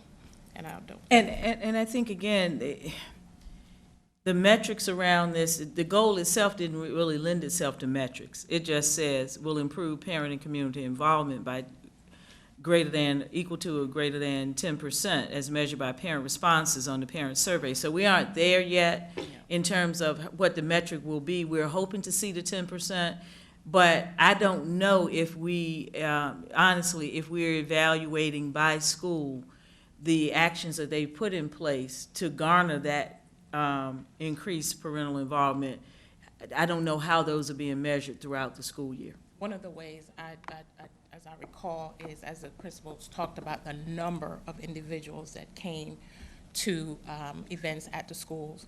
Of course, they keep their sign-in sheets, so that's one small way. Maybe may or may not be the most efficient way, but that's one small way that they're trying to determine how many of our family and community members are attending the various types of events that they have at the school that would be academics, and also a mixture of academics and different types of activities that they would have for their children. Ms. Basine? I want to piggyback on Dr. Gabriel's comments about a specific, with each of these goals, what the objectives are and how we're carrying them out is part of what I'd be interested in seeing, and how, what are the accountability practices that are in place to ensure that these goals are being met. That's some information that I would like to have in the future if we can get that. And in regards to the infractions, I had a question about that. Do we have data about the fidelity of PBIS in the schools that are reflected here? I believe we do. I mean, as I've been in these schools, I've seen a lot of the work, and I don't know if Dr. Rogers wants to add something as it relates to the PBIS piece, but we certainly see, and Dr. Stapleton, we certainly see the utilization of PBIS as being a framework for how they're approaching that cultural shift in the building. Yes, I do not have any type of PBIS report with me, but I do know that the schools are working hard on implementing PBIS strategies that they need to. I'll give you an example. At Lake Taylor, by reducing one of the lunches, they were able to implement PBIS lesson, a 15-minute PBIS lesson once a week. Other schools may be trying different methods of pushing out PBIS. They all are in some form or fashion, but I could not stand right in front of you today and tell you exactly what they were for each school. Okay. However, Renee Smith did come and, share some information with us regarding PBIS and the degree to which different schools were with the PBIS, and I'm sure she has very detailed data, if I'm not mistaken, with regard to the level of implementation that each school is at with the PBIS implementation, and she works very hard to try to make sure that she shares that data with schools and gives them strategies and ideas with which they can use with their staff to increase the level of implementation. So I think the next time that we come before you to share information regarding the OSTE goals, we'll be able to provide some very hard, fast data and numbers with their implementation. Thank you. Well, So I have a few questions. The 5 schools that are conditional accreditation, would it be fair to say, let's say Azalea Gardens this year surpasses all the SOL measures, 75 and 70 appropriately? They would become fully accredited, is that right? If they meet their mark, they would be fully Yes. Right, okay. Should they not do that but continue to grow in the right direction, how long do they stay in this status? 3 years? I don't know what the partially accredited reconstituted window, I mean, Dr. Bailey is raising her hand, she may know. Annually. And so they determine the progress, and this is exactly the issue that I've raised with the state, is that we have a one-year model for improvement. Right. We don't have a system for turning around schools, because if every year you have expected to get to the same benchmark, then what are we accomplishing? And so that's going to be some of what I think we'll see come through the state system of redesign as it relates to ESSA. There are expectations for progress as we review progress with schools that have been reconstituted. That annual review to the state board would include the level of progress and improvement that has occurred, and whether or not the state recommends to the board, based on the progress, that we're making significant enough progress, not only in the results, but in the practices that we can say improvement is happening and we should continue, we're on that positive path. But it's an annual piece, and it doesn't give you the time to do what you need to do, but we're gonna work on that. So as a follow-up to that, how are we measuring the effectiveness of our lead turnaround partners? What are we doing to hold them accountable? Well, as we mentioned, we do, the OSCE staff, as we go out to the schools every week, we do work with them. We make sure that we ensure that they're there, they're in the classrooms. We conduct walkthroughs with them. We go over our data analysis with them. They are at the various type grade level meetings, content team meetings. So some of that is on us. Much more of that is on the VDOE contractors. There are state level personnel as well who do monitoring visits and keep up with the LTPs. That is a big part of their jobs. And they create these monthly reports that highlight various areas that they are looking for. We are not privy to the units that they're using, but they do send out the end result of the reports with them. Some of it may ask us to do some follow-up with the LTPs, and then we proceed and we do that. But our work on the ground on a regular basis is to work with the school and the LTPs. And I know that Then our monthly meetings with Dr. Rogers. And I think to answer your question, an added layer of that, and I think that we talked about that briefly this summer, was to have a closer level of involvement from my level. And part of that was having monthly meetings with each of the 3 LTPs and having them bring data from the previous month, and also to discuss what the plan would be for the following month based on data. We have our schools that do participate in regular assessments, Form A, Form B, you're familiar with that. So the questions that are asked during those meetings, and the executive directors have also been a part of that conversation, have been designed to enhance not only what they bring to the table to offer the support, but to make sure that what they're doing is in keeping with what we are having principals do, so we don't have duplication of effort. And let me be honest, in my assessment, it's another layer. I have not witnessed the level of total integration of the lead turnaround partners in terms of how we're doing work. And I don't see that as being a Norfolk problem. I see that as being the structure that the state put in place. Because if the turnaround partner is supposed to help us facilitate, well, it's just a lot of layers. I see it as being greater accountability for the partner than the results for the schools. That's the structure in the system that exists now. And so I am very much involved with Dr. Rogers in our assessment and future steps as it relates to the lead turnaround partners. Yeah, I encourage you to do that. I know you've mentioned that before, so I support that wholly, because I know we've been working with these same lead turnaround partners for years, and are we expecting a different outcome by using the same partners or same approach? And if we need to look at that differently, then let's do so. So I imagine that's, you know, the mindset that you have. So I appreciate that and I support that. Exactly where I am. Reverend Haywood. So I had several questions concerning the lead turnaround partner. 2 of them have been answered. I did want to know, how are these lead turnaround partners chosen? We've got 3 different lead turnaround partners. Is that a mandate of the state, Dr. Stapleton? It is a mandate of the state at this point that all priority schools have a lead turnaround partner. And what they do is the state issues a list that they've approved. And much of the process involved the school, the principal, and a team looking at a webinar that each lead turnaround partner had to present to the schools, so that we could sit and take notes and try to come up with a decision based on what we felt was best for that particular school.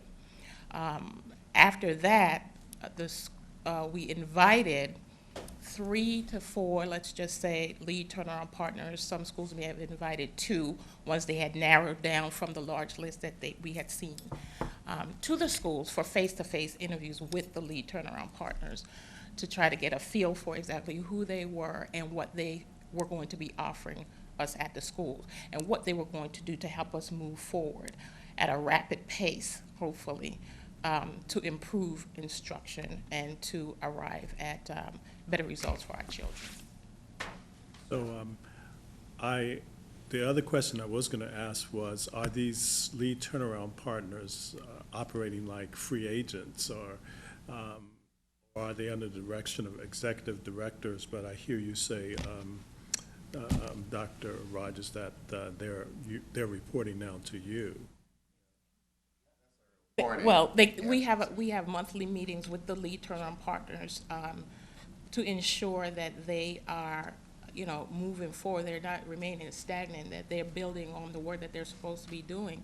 And let me add, I think my assessment of their entry into the district was based on certain opportunities that they had.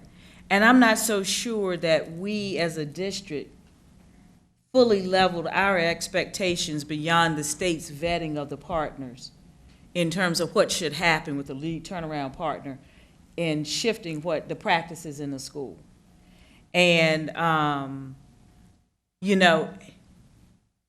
being perfectly honest, I've not heard a principal yet say to me that the lead turnaround partners, as they are currently situated, have been a driving force in their success. And not hearing that raised a significant flag for me. Thank you. All right, Dr. Gabriel? A concern that we have heard brought to us by parents, and I know that several board members have brought this up before, is the amount of testing that students have to undergo. And my question is as we try to formulate how we can best partner with the lead turnaround partners that we have, is there any way that we can work with them to determine if there's a way to reduce the amount of testing that we do with our students so that the teachers can have more teaching time? Well, here's one of those, I think, disconnects between the turnaround partner and the district. The district has a set of assessments and a set of expectations, and I'm not quite sure how the lead turnaround partners are navigating. They aren't necessarily telling us to do X, Y, or Z, so it's not connected in the way it should be. Okay. They don't determine the number of assessments. And see, to me, if the turnaround partner is part of the work, it should be right across the board seamless, then we know that it should be about practices, not about them collecting research on what they are doing in turning around schools that haven't yet turned around. Okay, so maybe I'm just thinking out of the box then, since we have a certain number of schools with this conditional accreditation status, if we're going to do something different and we're having the lead turnaround partners come in and work with us on doing something different, would they be the ones to suggest decreasing the amount of testing that is? I know that's a district, the CFAs and the DFAs, but if they say, why don't we take a step back and maybe not implement a certain DFA for the month and instead use that time for teaching time, because we're going to have an assessment regardless. I didn't know if they would make that assessment or if we would come to that conclusion together with them for these specific schools. That makes the fox in charge of the hen house if they're making those recommendations and they're the ones driving and whatever else. And that's where the district has got to take a hold of its own instructional practices and sit down and plan for what are going to be the areas of focus for instruction in a school, and how do we have those collective conversations, because that's not what has happened with those. We're in full review of our assessment practices as a district. There's not a week that goes by that we aren't having those conversations and engaged in those. Obviously, this school year will play out, but we are poised to continue that review and make some adjustments in the future. Thank you. So I'd like for us to move on, if we could. Just as a reminder, this was an update. We received similar update earlier in the year, so there are probably some things, if you get an opportunity and go back through board docs and look at both the previous presentation as well as the agreements. We actually signed, we had to vote on and approve some of the agreements, and so there's also some information there. I would just encourage, if you have any additional questions, just like we always do, reach out to Dr. Boone and her staff and for any details. But I thank you for the update, and we will proceed on with our next order of business under Operations, Business, and Finance, and I believe that's going to be the academic calendar. Yes, that Dr. correct? Rogers, are you gonna? Or did I skip something? Did I? Nope. Okay. I'll ask Dr. Rogers to come up, and I think he'll be supported by Deb Rock, Absolutely. the Rock, to talk about the calendar proposals for the 2016-17 school year. Okay. Good evening once again, Chairman Jordan, school board members. Dr. Boone, thank you for that introduction. I'm not going to speak too much, but I can just say that I am grateful for the work that Deb Rock has done with regard to providing some options for us to consider for the 2016-17 school calendar year in terms of when we start, when we end, and the breaks and the professional development. A lot of conversation has taken place not only in this building, but certainly outside of the building. We currently have closed some conversation, I think, from our constituents and our immediate public and school members and things of that nature. So Deb Rock is going to present what those options are for your consideration. Thank you. Thank you, Dr. Rogers. Good evening. Good evening. You have, hopefully, in front of you, your similarities and differences sheet. But before I begin, I'd like to thank the 18 participants on the calendar committee. We have a wide variety of representation so that all paths are crossed. I'd also like to thank Dennis Footy and Karen Tanner for setting up and pushing out the survey, which closed this morning. And we ended with 3,415 survey participants from our stakeholders, which is wonderful, which also created 337 comments that I have started going through, and we'll be able to provide additional information on that at a later date, but I just wanted to give you an opportunity to see where we are with the options. Some people like the chart version, some people like the calendar version. I believe you've been provided with both of those. I don't expect you to absorb this all this evening. Please take it, look at it, review it, and that way you can come up with some additional questions, but I do have some things that I would like to share with you this evening. As you see in the similarities and differences chart, the students will, in either one, the option 2 in green, option 1 in red, students will go 180 days in both calendar options. The teacher days for option 1 would be 193 days, and for option 2, 196 days. Then when you add in the new teacher days, which are 3 additional days that they go in the pre-service, that brings option 1 up to 196 and option 2 up to 190 days of their 200 contracted days on their contracts. New teacher orientation, there are a couple of differences in the options. I'm calling them pre-service days because we have the pre-service week that the teachers return on August 29th. So that week leading up to it would be the pre-service week. One thing that I did omit on this document was the addition of one of a professional development day. As you will see in option 1, it says PD 825 for division. That would be 825 and 826. So there would be 2 opportunities for teachers to receive professional development before the pre-service week. And that is the same in option 2, except for it's the week before that. Pre-service week is the same for both. The first early release day in September 30th, one of the things that we have heard from our teachers especially, and from their association representatives, is the fact that years ago we used to give the teachers an opportunity to have time to do grading during their regular school day so that they didn't have to try to do everything nights, weekends, and on their own time.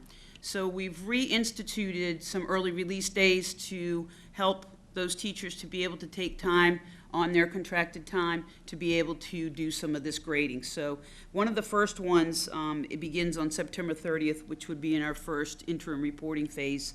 And in the calendar version, you will see grade close dates, grade submission dates and grade distribution dates. We've added that this year so that it is very forward thinking on that so that everyone would know. The next date that we have is kind of unique and different that we are kind of sharing from other surrounding divisions, is a virtual day, and that is on the election day, on November 8th of this next year. It is a presidential election day, so I think it is in great best interest to have our buildings as empty as possible because of that. But that day of November the 8th is a grade submission day, so that gives teachers the opportunity to do grades from home. If they do them before, that's totally up to them, but that would be their submission date, so we're getting the time from there. Professional development on October 10th in building, which is your Columbus Day holiday, which still provides the opportunity for families to be able to have a long weekend with their children. In comparison to option 2, on that day, that would be our traditional parent-teacher conference day, followed by a professional development day. In option 1, you'll see that the parent-teacher conference day has been omitted. There's varying discussions on this. This was just a topic of conversation. Some of the information that we've received in the past is that they're not used as well. I mean, you're not getting the participation by the parents. But as I'm starting to go through these comments, there's a little bit of both here. So I'll provide you more with that once I have an opportunity to go through all the comments and provide you some of that information. Early release day on December 9th. That is a designated teacher records day. Once again, that's another grade closing period, gives the teachers an opportunity to have time to do it. On the winter break, unfortunately, the 2 weeks of winter break, time has elapsed us. As popular as it is, and as much as everyone would like it, with Christmas being on a Sunday next year, it's kind of hard to justify a whole week before that for travel purposes or for whatever reason. I know it's a popular day, popular week. As you can see in option 1, the students or schools would close for students and teachers on the 22nd versus option 2 would be the 2nd. And you see we return on January 2nd. That would be a Tuesday. Because the holiday falls on a Sunday, we have to give the Monday as the holiday. So that's the reason why we would return on a Tuesday.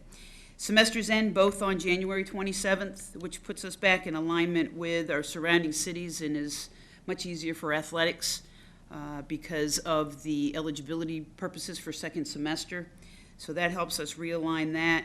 And the teacher's record day would be on the 30th. Once again, an opportunity for teachers to be able to do grades and get their grades submitted.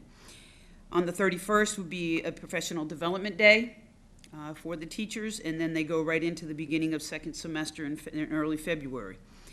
We then have another early release day, which is a professional development day on March the 3rd in option 1. This is to begin the preparation for SOL training. There are many readings of documents that they have to do to prepare themselves to be ready to give the SOLs, as well as that would be another additional opportunity for teachers to work on some grades. As to where in the option 2, that professional development on the 2nd and on the 3rd and in building in a division mirrors the calendar that we are doing this year. We go into March 31st with the Teacher Records Day. I know that teachers would wish that this would be the Friday before spring break, but that's not where it falls. This gives those teachers that opportunity. There's a formula with spring break. As you can see, spring break is in April 10th through the 14th, so that we're in alignment with the surrounding cities. There is a formula that we have to follow so that we have that similarities. I understand that people would like to have the week after Easter off because of traveling and all that, but it doesn't, the formula doesn't sustain that to be able to do that.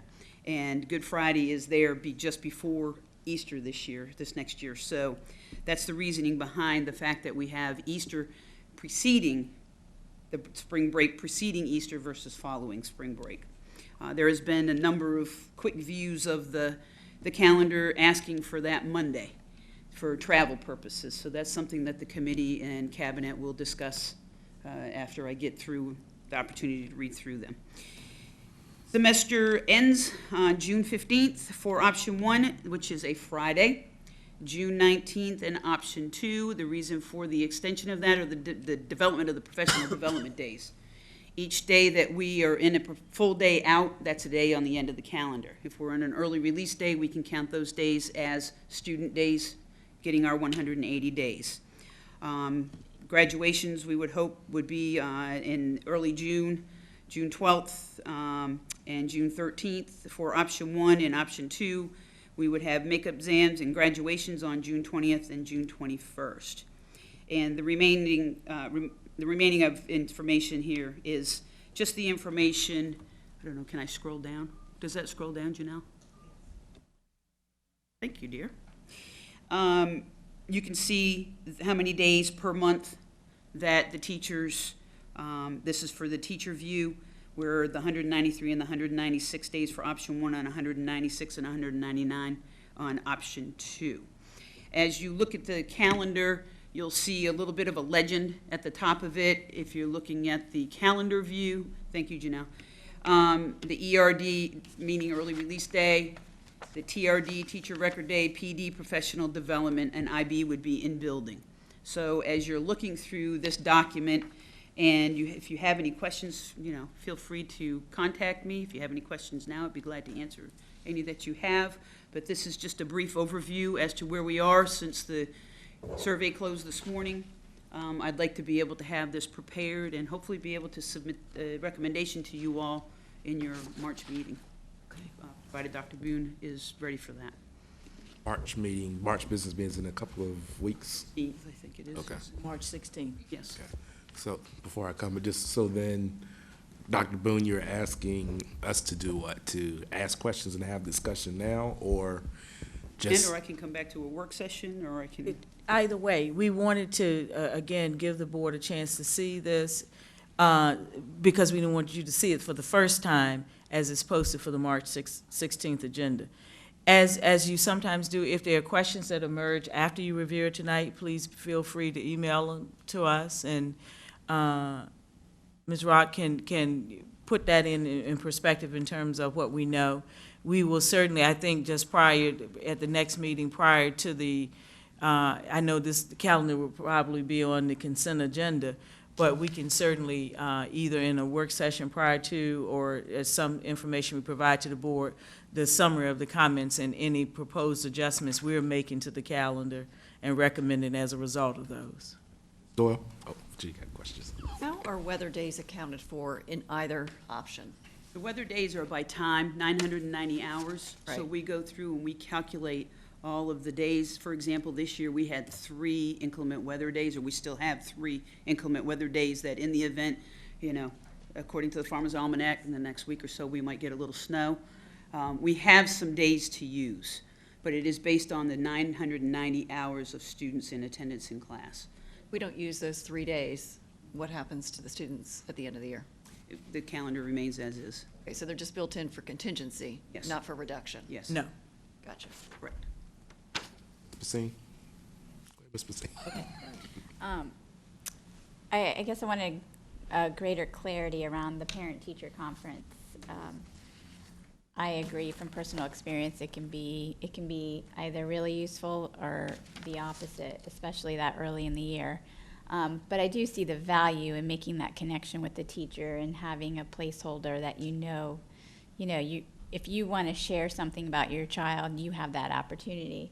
So I'm just curious about, or something to think about, what are some, I guess, the value in taking it away, rather than making it, giving teachers more direction, principals and teachers more direction into how to make it more useful. Well, I think the challenge is not that the teachers and the principals don't know how to make it more useful. We see varying levels of participation by the academic level, elementary, middle versus high. Because you have different teachers in high school, you can get around to where you need to be. At elementary school, the same teacher generally teaches all the content. So what we've heard, and this is what I appreciate Ms. Rock sharing, that the comments are still coming in. We've heard it over and over again, and we debated it around, is it speed dating at the elementary level and sometimes you can't get in? Or is it better for a parent to schedule an appointment to discuss their child's achievement or issues in the class? And so, I mean, this was probably had the greatest conversation around how do we make it effective, and yet we can't seem to find that mix. So I'm very interested in seeing. We believe and we value parent-teacher time, but is that long-standing traditional day of parent-teacher conference the only way to deliver it? Right. And we hear a lot from high schools. They may have every Wednesday, some schools have every Wednesday of the week, every week at Wednesday. Parents can schedule in the afternoon from whatever time to whatever time conversations with their child's teachers. So that's been one way. So we're looking at all of those, and I don't know if you have any insight in what you've been seeing already. Exactly what you've said. It depends on the secondary levels have that opportunity for those parents to be able to come in. The elementaries do as well. It's just that those teachers, those students, they have the same 23 students that they deal with. The greatest thing has happened, though, is the synergy and that open line of communication for the most part with the students and the teachers, and that comments can be made directly right there. Sometimes parents know things that have happened in school before the child even gets home. So it's become the best friend and the worst enemy. So it really was, it's been our greatest topic of discussion as to how, viable is it. I saw a comment today that it's a waste of my time. I use it as a work day. So it's finding that happy medium. I think the opportunities for being able to give the parents the opportunity, knowing that they have that time to come in and see their teachers. And it doesn't have to be all the teachers. It could I want to see teacher A, B, and C. I don't need to see the rest of them. So, but it is, it's harder, I think, on the elementary teachers than I do think it is on the secondary teachers. Dr. Gabriel? Based on your survey results, was there an option that was more favorable amongst the teachers? The survey results went out to not only the teachers, the students, and the parents, or the stakeholders, all of our stakeholders. Fine. Option 1 is by far the most popular. Okay. What else? So I would just, we were speaking earlier about the family engagement framework and the culture. So if there's, in theory, the technology is supposed to be helping with more communication between the staff and the parents and others. And so, maybe encouraging or looking at how we respond and encourage responses, whether it's via email or via what other systems that we have. The other thing I would just ask, if you all have not discussed it, we also hear each year as we have convocation and as we have teachers returning and trying to get ready for the start of the year, that whatever those discussions have been, that those things also be considered to make sure that those that need to be able to prepare can prepare.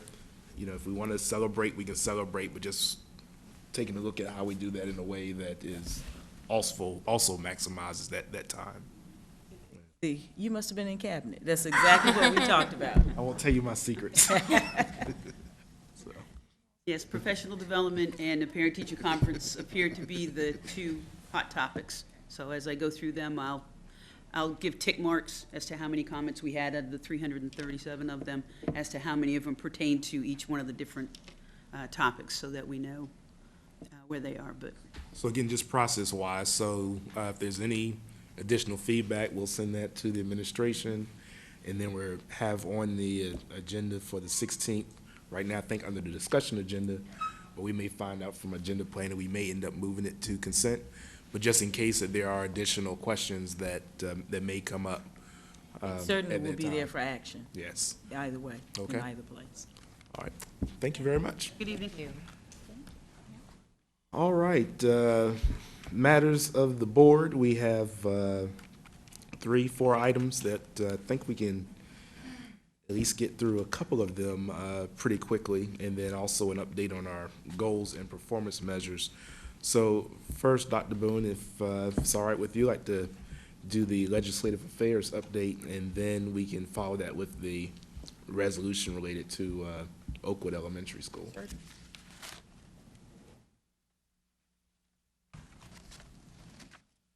Good afternoon again, school board members. Very brief update on legislative affairs. Of course, the General Assembly has been in session since early January. This is a long session that is scheduled to adjourn within the next 10 days or so. It's been very active. Of course, this is the session where they consider a new biennial budget, and you've heard a lot of the details around that as it relates to the potential impact on the Norfolk Public Schools. The other updates would include legislation related to some of the priorities that the board had established as their legislative priorities for this session. So priority number 4, non-public school students participating in VHSL activities, House Bill 131 was vetoed by the governor. Priority number 5 for the school board was related to charter schools, and the associated bills were HJ1 and House 1 and SJ6 was defeated in terms of charter schools. Priority number 6 for the board was related to virtual schools. HB 8, it passed by the House. It was reported to the Senate Finance Committee by the Senate Education Committee, and the Senate Finance Committee has added some amendments to it that would relate to deferring or delaying the effective dates by 1 year. However, we're still monitoring that particular legislation. Of course, this year the board contracted with a professional government affairs firm, Advantage Strategies, and you've had them here to speak to you. And they have been providing weekly written reports that we've been sharing with the board throughout the General Assembly session. They have been very responsive during the Capitol Conference that VSBA put on. A couple of your board members were there, and they availed themselves to actually meeting with some of our delegates or delegation from Hampton Roads, and Advantage was able to facilitate that process in a very orderly fashion and receive some very positive feedback from those board members as to the way it was structured, and was able to get our board members kind of to the front of the line as it was described. So I think that the efforts that you've made in contracting with Advantage has really helped us in keeping the board abreast of the many different legislative matters that were taking place, and really to give the board an update. So I think that that partnership has worked well, and as we were sharing with Dr. Boone and the board chair, perhaps at the end of the session, you can invite representatives from Advantage to come in and really give a formal report to the board as to what happened, what didn't happen, and what some strategies need to be between now and the next session, next January. That would be the update for today. And I just have one additional piece to add, make mine die. To add is that we're asked to really monitor closely the House Bill 8, which is the virtual school. As Dr. Thornton indicated, it has come out of Senate Finance, and we heard on the Senate floor. And so it may be something through Advantage as well as the board members to contact our senators in opposition to this bill, because it could impact the state basic aid and sales tax of all school districts. So I got that just prior to coming into the meeting this afternoon. So I wanted to add that piece. And again, Advantage has really been responsive, so much so that I emailed them at 2:52 this afternoon to get an update on the legislation that Dr. Boone just referred to, as well as the others that were kind of hanging out there that were priorities of yours. And within 30 minutes, I got a response on what was going on, what was the status of those bills. So I think that it was a wise choice by the board to contract with a firm that has access to the information. Ms. Doyle? So, Dr. Thornton, local criteria, VPI, that was in place for us, correct? Can you Yes. describe that a little bit? So that flexibility at this point has passed, and we'll get the flexibility to apply our local criteria to, I believe it's about to 15% of the total population. So that gives us that additional flexibility to bring in families that would not necessarily qualify under the more stringent eligibility criteria. Ms. Fissner has stepped out, otherwise she could provide a little more detail, but that's a good thing for us. Yeah, I know it was It critical kind of given gives our. us more opportunity Right. to broaden our population base to attract more families into the program. Right. And then secondly, if we could, at the end of the session, get an accounting of what is the financial impact of any new mandates that have come as a result of this General Assembly session that impact our budget in full. I think we need to know that. So for instance, virtual school, if that goes through and we have 17, I'll make it up, 1,000 students that choose to go into that, we lose potentially that ADM. What is that financial impact on the division? I'm making those numbers up, but the point being, what we need to understand is the detriment that some of these mandates have on our division as we're talking about this budget in this cycle. Sure. I think we need to be a little bit more open and transparent so that the community understands what these actions in Richmond, how they impact Norfolk. But thank you. I think that's a great report, and thanks for the update. And I think the board's been great in being responsive and contacting the legislators. I think we've been effective as well. Work that was done around the charter probably made a significant difference. Absolutely. Thank you. Thank you. Next up, we have a matter related to the disposition of Oakwood Elementary School. Dr. Boone? Yes, as the board knew, when we consolidated facilities a few years ago, the Oakwood real estate that the board has had in its possession was not returned to the city. And you know that CSEP does not own its own property. Its programs and classrooms are located in schools and buildings throughout the member districts. So programming for CSEP was moved into the Oakwood School and has been there for a little while.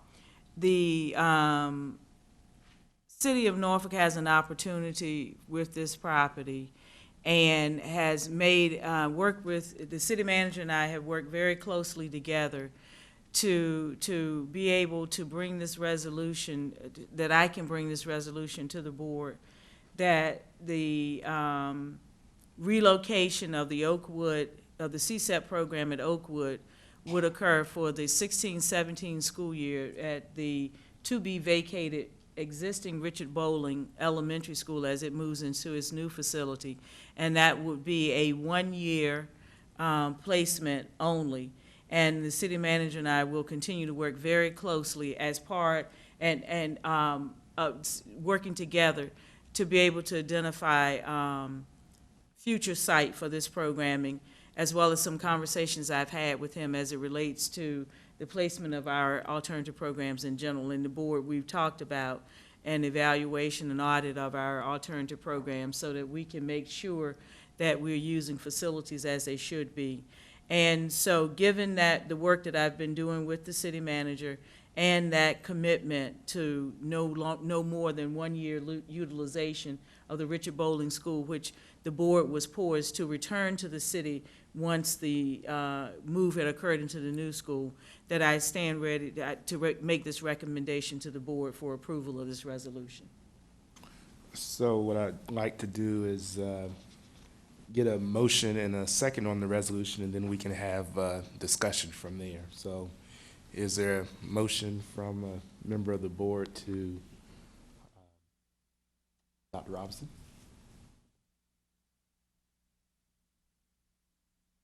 I move the board accept the resolution as presented. Do I have a second? Second. Okay, discussion, any discussion? Okay, well, Ms. Basine?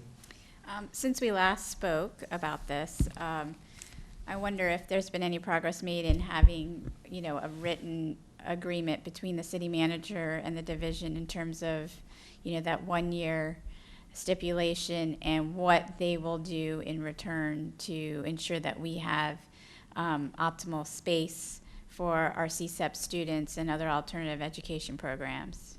The city manager and I have had any number of conversations about this, and yes, I have received confirmation of the 1 year support, the 1 year placement there as a temporary support, and that we will work closely together, as I was saying, in these coming months, to being driven by the schools in terms of our audit, our accountability around our alternative programs, to help the city then to help us in the identification of appropriate real estate that may be out there to support our schools. We don't have extra real estate anymore. As we vacate Richard Bowling, even after 1 year, if this resolution is approved, the goal of the board, based on previous conversations with the city, was to return that building to the city to be as part of the Broad Creek Master Plan. Similarly, the J.J. Roberts Elementary School is another piece that is set to be returned to the city. And so, you know, as we look at schools, the construction of Larchmont and Ocean View, those constructions are occurring on site, and the older buildings will be demolished. So we don't have excess real estate. And that's where the city manager and I have talked, and we're working very closely to help to be able to identify what real estate is available in this city and how we would be able to access it with city support. Dr. Robinson. And I yield to Dr. Oh, Gabriel. Dr. Gabriel. first. Well, I'm very respectful of the conversations that you have had with our city manager. And I do understand that we're working together with them because they have an interest in the property, and we want to make sure that the city is pursuing good economic investments. And if we can partner with them to help that happen, that would be wonderful. My concern is, in the end, is it going to be a win-win situation for the school division? As we know, that the students that are housed in Oakwood are incredibly needy. The programs that they offer there, they come with a lot of equipment, a lot of medical assistance, and change for these students can be very difficult. I would like to see something a little bit more long-term as far as the master plan. As we've mentioned before, in the grand scheme of things, what is our overall plan for alternative education? And can we work with the city in nailing down some definitive actions and steps for this? I don't think that we can ignore the fact that we are in the midst of a new mayor, new council members, and plans might change. And so I do want to make sure that we are on the winning end of this deal for the students' benefit.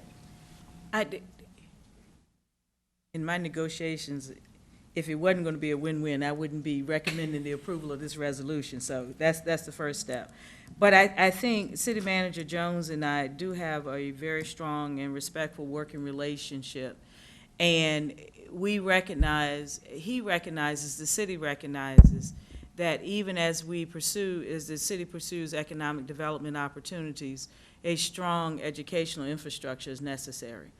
And so they, again, understanding, that the district's desire for real estate will be driven by our alternative ed audit. Once we push that information out to the city, they are ready to help us. So we're the drivers. The city is not going to dictate to us what our alternative programming should look like, where it should be structured and all of that. That's our responsibility. That's the board's responsibility to say what our needs are. And so we're going to work to get that information to the board, so then I can sit with the city manager and say, this is what we would like to have happen as a board as it relates to alternative ed. How can we get there? Dr. Robinson. Dr. Boone answered my question. Okay.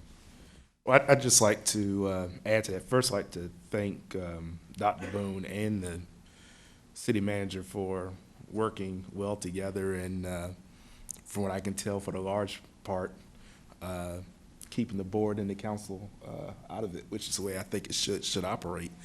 But I would also say that, to echo what Ms. Basine said, I think this one-year commitment is very important, especially as we continue to talk about our equity framework as we were going through the budget.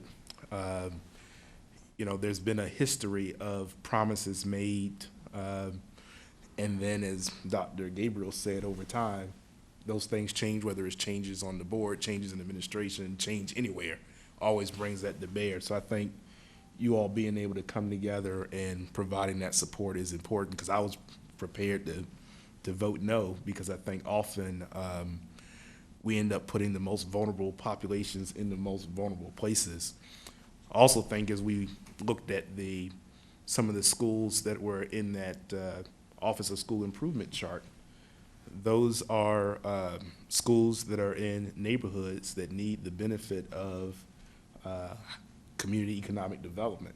And so by us potentially holding up the opportunity for more market rate housing being built, both from the Richard Bowling site and the J.J. Roberts site, it can potentially hinder the other supports and diversity that we know we also value. So I just want to thank you for that effort, for you and the manager working so well together. And I think it's going to be a great opportunity for us to continue growing our positive relationship as a board, from one governing board to another. So if there's no other discussion on it, I will call for the vote if everyone is done.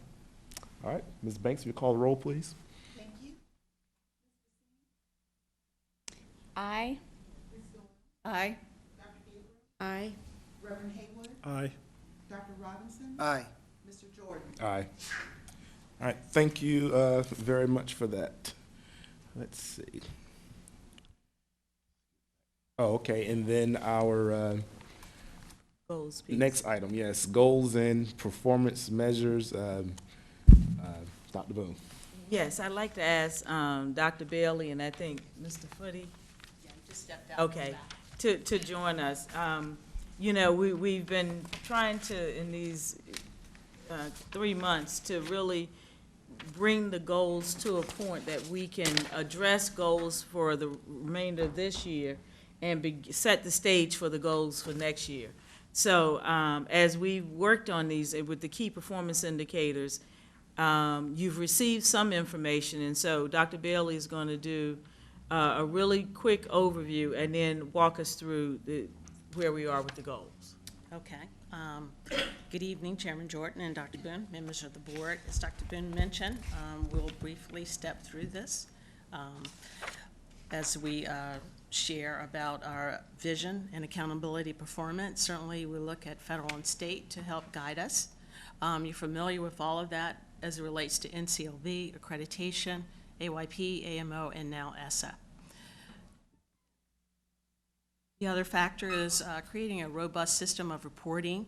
You're also familiar with that we have implemented a new student information system, as well as we've had the sunset of some of our other reporting applications. And so we want to create a robust system of reporting that will allow us additional capabilities to do graphing, tables, charts with our reporting process.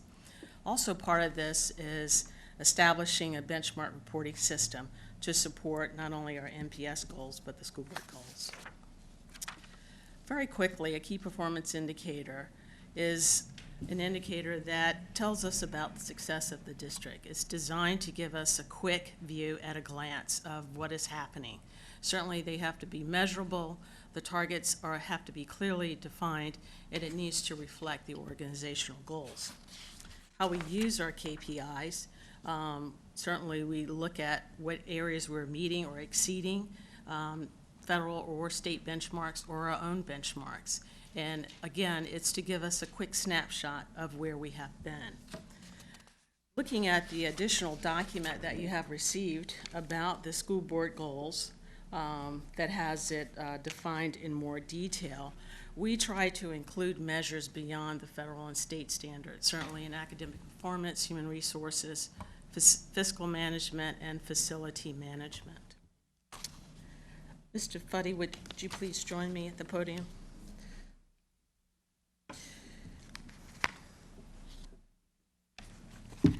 I know that we shared some information with you, and he would like to provide a clarification point as we talk about the establishment of our benchmarks.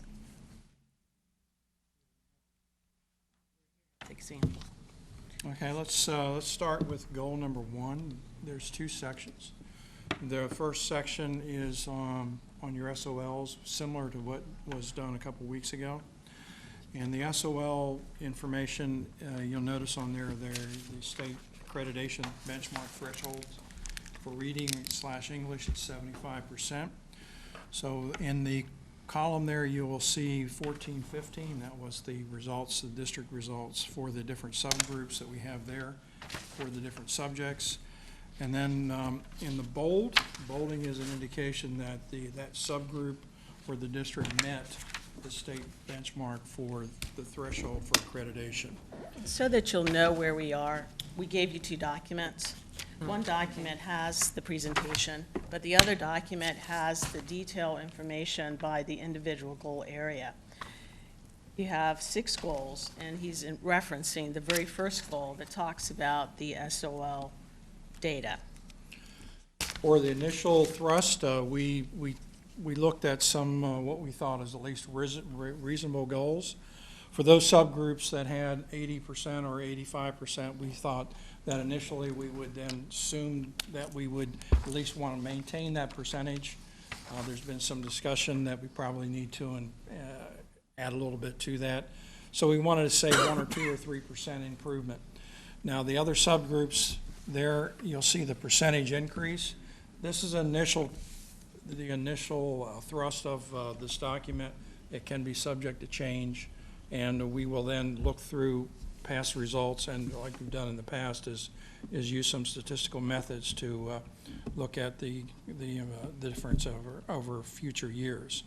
The gap groups are the difference between that individual group. For example, the black is the black students compared to the white students. We took out the subgroups gifted. We also removed military, and also, what was the other one we removed? Migrant or homeless, for at least for this iteration. The data is going to be a challenge to get to, so we wanted to have something for you to review. The second part of the first goal, we separated it out as a spreadsheet, are the other, what we call associated academic achievement groups, things like accreditation, reading proficiency, SAT scores, and other things that would be associated with student achievement. And we initially decided on some targets and some growth, and also you'll notice there's an estimated data source of where the data is going to come from. I would like to point out to you that we have highlighted some line items in red. And what we feel is that we would like to remove those items from the document at this time, but that we would have further discussion about that as we plan for the future. Just to clarify, which ones, the ones that are in Red. are Red, ones so that- like the red reading proficiency. 1-14, 1-15, Right. 1-24, they're numbered, 1-25, and 1-26. So we're having internal discussions, certainly about reading proficiency and our direction that we want to go in. So we didn't want to step out and establish a benchmark and then have to retract it at the end of the school year and come up with something different. Okay. The next one is Go to the climate culture. climate culture. Originally, there were a number of teacher composite measures for this. I thought that probably was a lot to look at. You do receive an annual report of all the climate measures.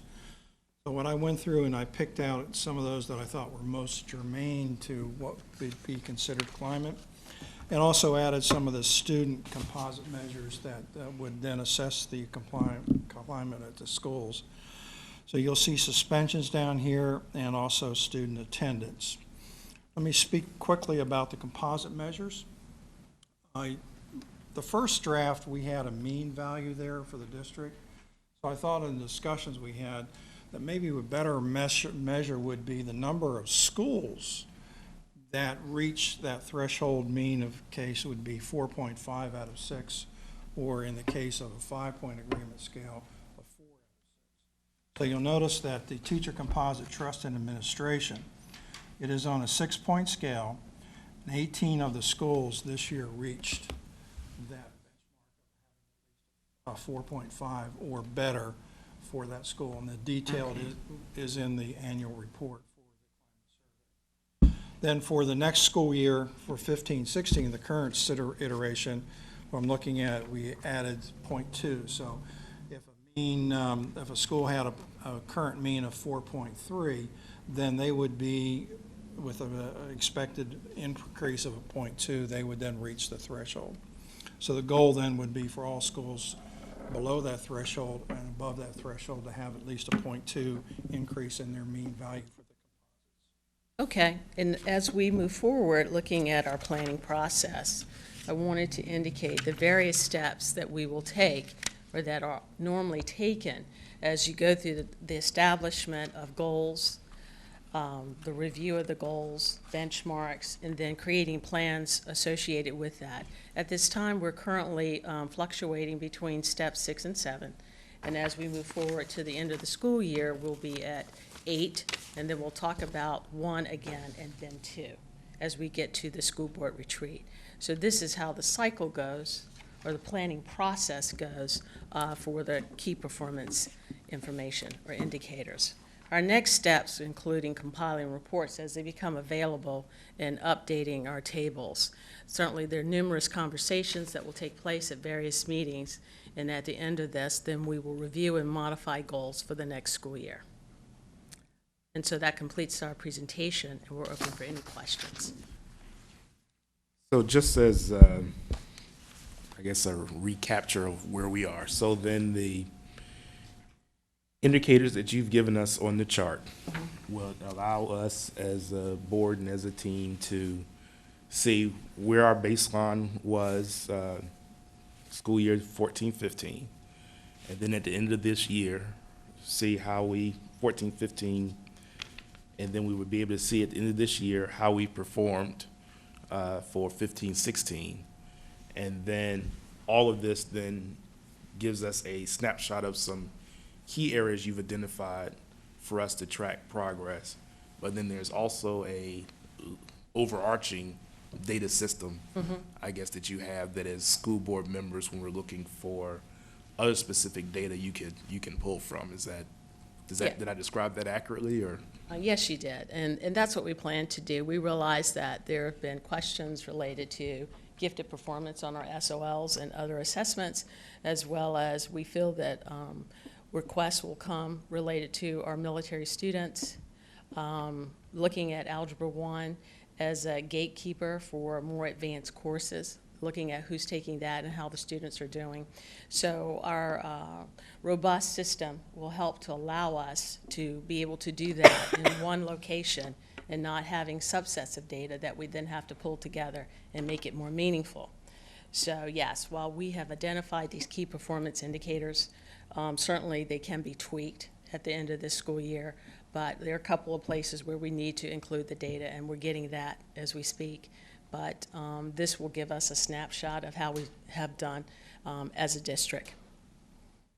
And I think if we can go back just one slide, I think this is the slide that is most important as we think about this entire performance planning process.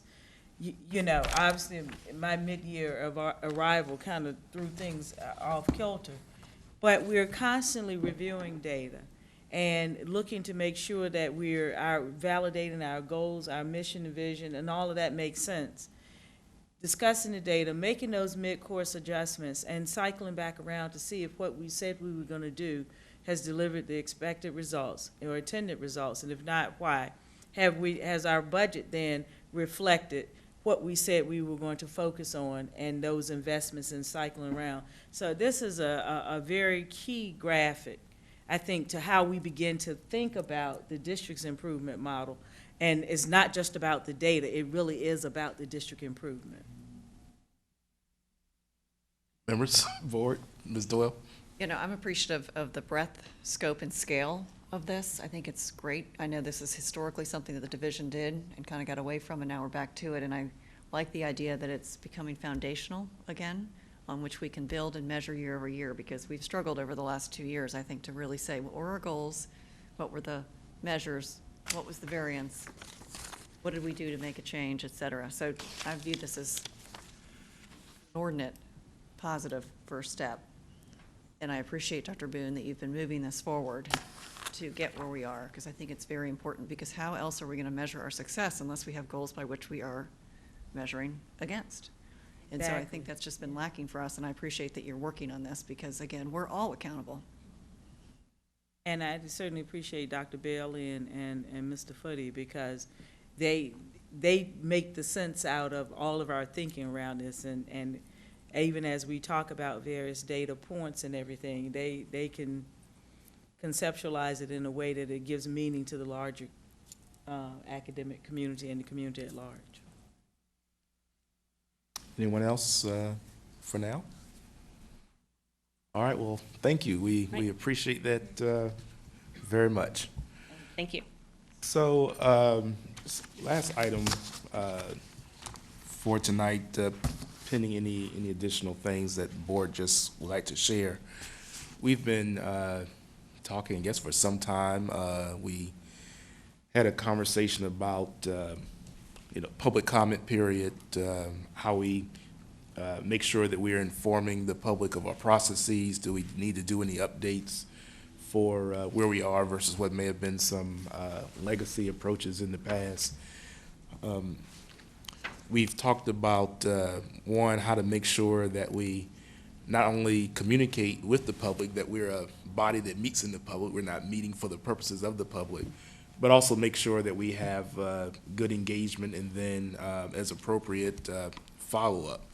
So it's been a lot of different documents that we looked at, and I guess to kind of bring this all to a head, would a couple of you like to be a committee that could just go and look at some of the examples, what we have? We've, I looked at Arlington, I think Ms. Basine did, looked at some others, and maybe just work with Ms. Banks and anyone else who Dr. Boone may want to assign to just come back with a review of what we currently have in place, and then steps that we can do if necessary to improve our process. Or a couple of board members would just like to volunteer to take that task on. Ms. Basine, do I have another?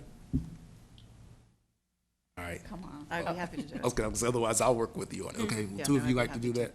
And so, And then we can serve, other board members can obviously give input to Right. us. So this, we might be leading the committee, but it's for everyone to have input. I think it's possible you can come back with something in 2 weeks. I think we should try. At least a recommendation. Okay, others comfortable with that approach? So let's do that, and I think there's been a lot of good ideas, but maybe that's just a good way for us to put a time on it, get it done, and then make sure it just aligns with good governance. Sure. With that having been said, is there any other update? I know many of us had the opportunity to read across America, so I want to get anybody an opportunity to share any other good news, and I'm going to give Dr. Boone any final remarks, both on the budget, the reorg, or anything else that she'd like to close out the meeting with. So, anything anybody like to share? Yes, Dr. Gabriel. When I arrived at Larimore, I also arrived with about 25 servicemen and women who were there to read to the children, and I was very impressed that they took time out of their day to come and read to the children, and the teachers were very creative with how they incorporated Dr. Seuss and all of his creativity into the books, between decorating their doors to having refreshments for volunteers. I was very impressed with how welcoming our schools were for the volunteers and for celebrating this wonderful day of Dr. Seuss's birthday. Anyone else? So I'll just add that, you often get asked about what makes school board service worth it.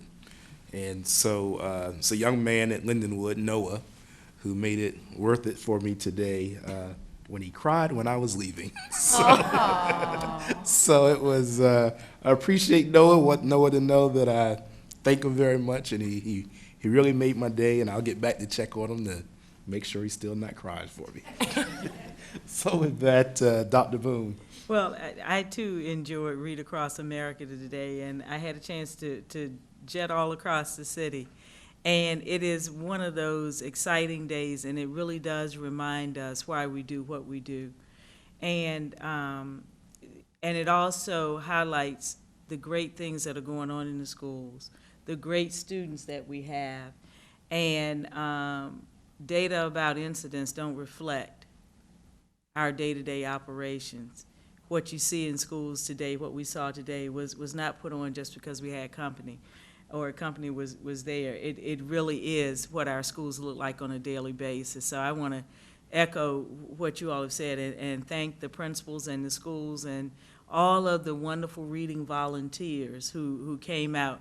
And it was funny because I think Dr. Thornton and I crossed paths as I was leaving the school, he was arriving. We did a little budget business in the parking lot, and then we went on to the next thing. So it was a lot of fun. I want to thank the board for today's work session because we covered a number of heavy-duty items and discussed some things very clearly. We're moving forward now with the goals. The calendar is going forward. We have a better window into what's going on with our school improvement efforts and areas where we will continue to make improvements. And then we talk about the budget, and I'll end the same way I began tonight. This is a tough budget year for Norfolk Public Schools. The position realignments at the building level are the last places that I ever want to go to make adjustments. But in this particular case, we have to be responsive to our enrollment declines, and we have to right-size or better size our district given those enrollment losses. But we're staying true to very reasonable class sizes. We're staying true to the supports that students and teachers will need for success. And we're aligning the entire district for better efficiency and for greater effectiveness for results. So, wish I could print it, but that's the one thing they don't allow me to print and make it valuable, and that's the money. But I appreciate what the board has done in advocacy also at the legislative level regarding this, and we're going to close the gaps. Said this represents the last year that we have a heavy dependence on one-time funds, and so now we can really begin to see our path forward. So I appreciate the input and look forward to the ongoing conversations. There are no easy decisions as it relates to difficult budget times, and so we're faced with some difficulties. And coming in as the new superintendent, I wish I could give more than I could give. But at any rate, we're going to do what we need to do with what we have and build our future. With that, just a reminder, we will meet next Wednesday at 9 o'clock. We're at Ruffner. We're at Ruffner. Good gracious. I'm sorry. I have to be here at 9 o'clock. So I apologize for that. There's a work session. On March the 9th, there will be a work session that we will have at Ruffner. And whatever time it is, we will see what time that starts. And the public hearing is and hopefully we will end by 9 o'clock. So with that, Do have basketball announcements. Please, go ahead. I failed to announce that we do have two of our high school boys basketball teams that are in championship play. Lake Taylor High School will play at 3:45 p.m. this Friday at the Ted Constance Center. And Norview High School will play on Saturday in Fairfax, and I forgot the time, but give me 1 second and I can tell you. But they play in Fairfax on Saturday at 2:00 p.m. So let's cheer on our teams and support them any way we can. All right. With that, just one last thing I'd just like to, if you aren't aware, the Norfolk Technical Center has an app, and so every morning it gives me notices. If you go to the Apple Store, I'm not sure if it's on other places, but there's an app, and it will let you know what's happening at Norfolk Technical Center. And I just mentioned that because we've also received invitations to participate on some of their mock interviews. So if anyone is available to do that, then please respond to that invitation as well. Oh, Ms. Doyle. A quick question. The work session that we're having on the budget next week, that is at Ruffner from 4 to 6, is that correct? Or 4 to Yes. 6:30? Yes. And is that being live streamed as well? Yes. Yes. Okay, so we're live streaming all Yes. next week? Yes. Great, okay, And the It- public hearing at 7. right. And we may have your phones are probably buzzing because we may have some student appeals, so Okay. we may meet earlier than 4, but the public piece will be at 4 at Ruffner and live. Anything else? All right, thank you. Meeting adjourned.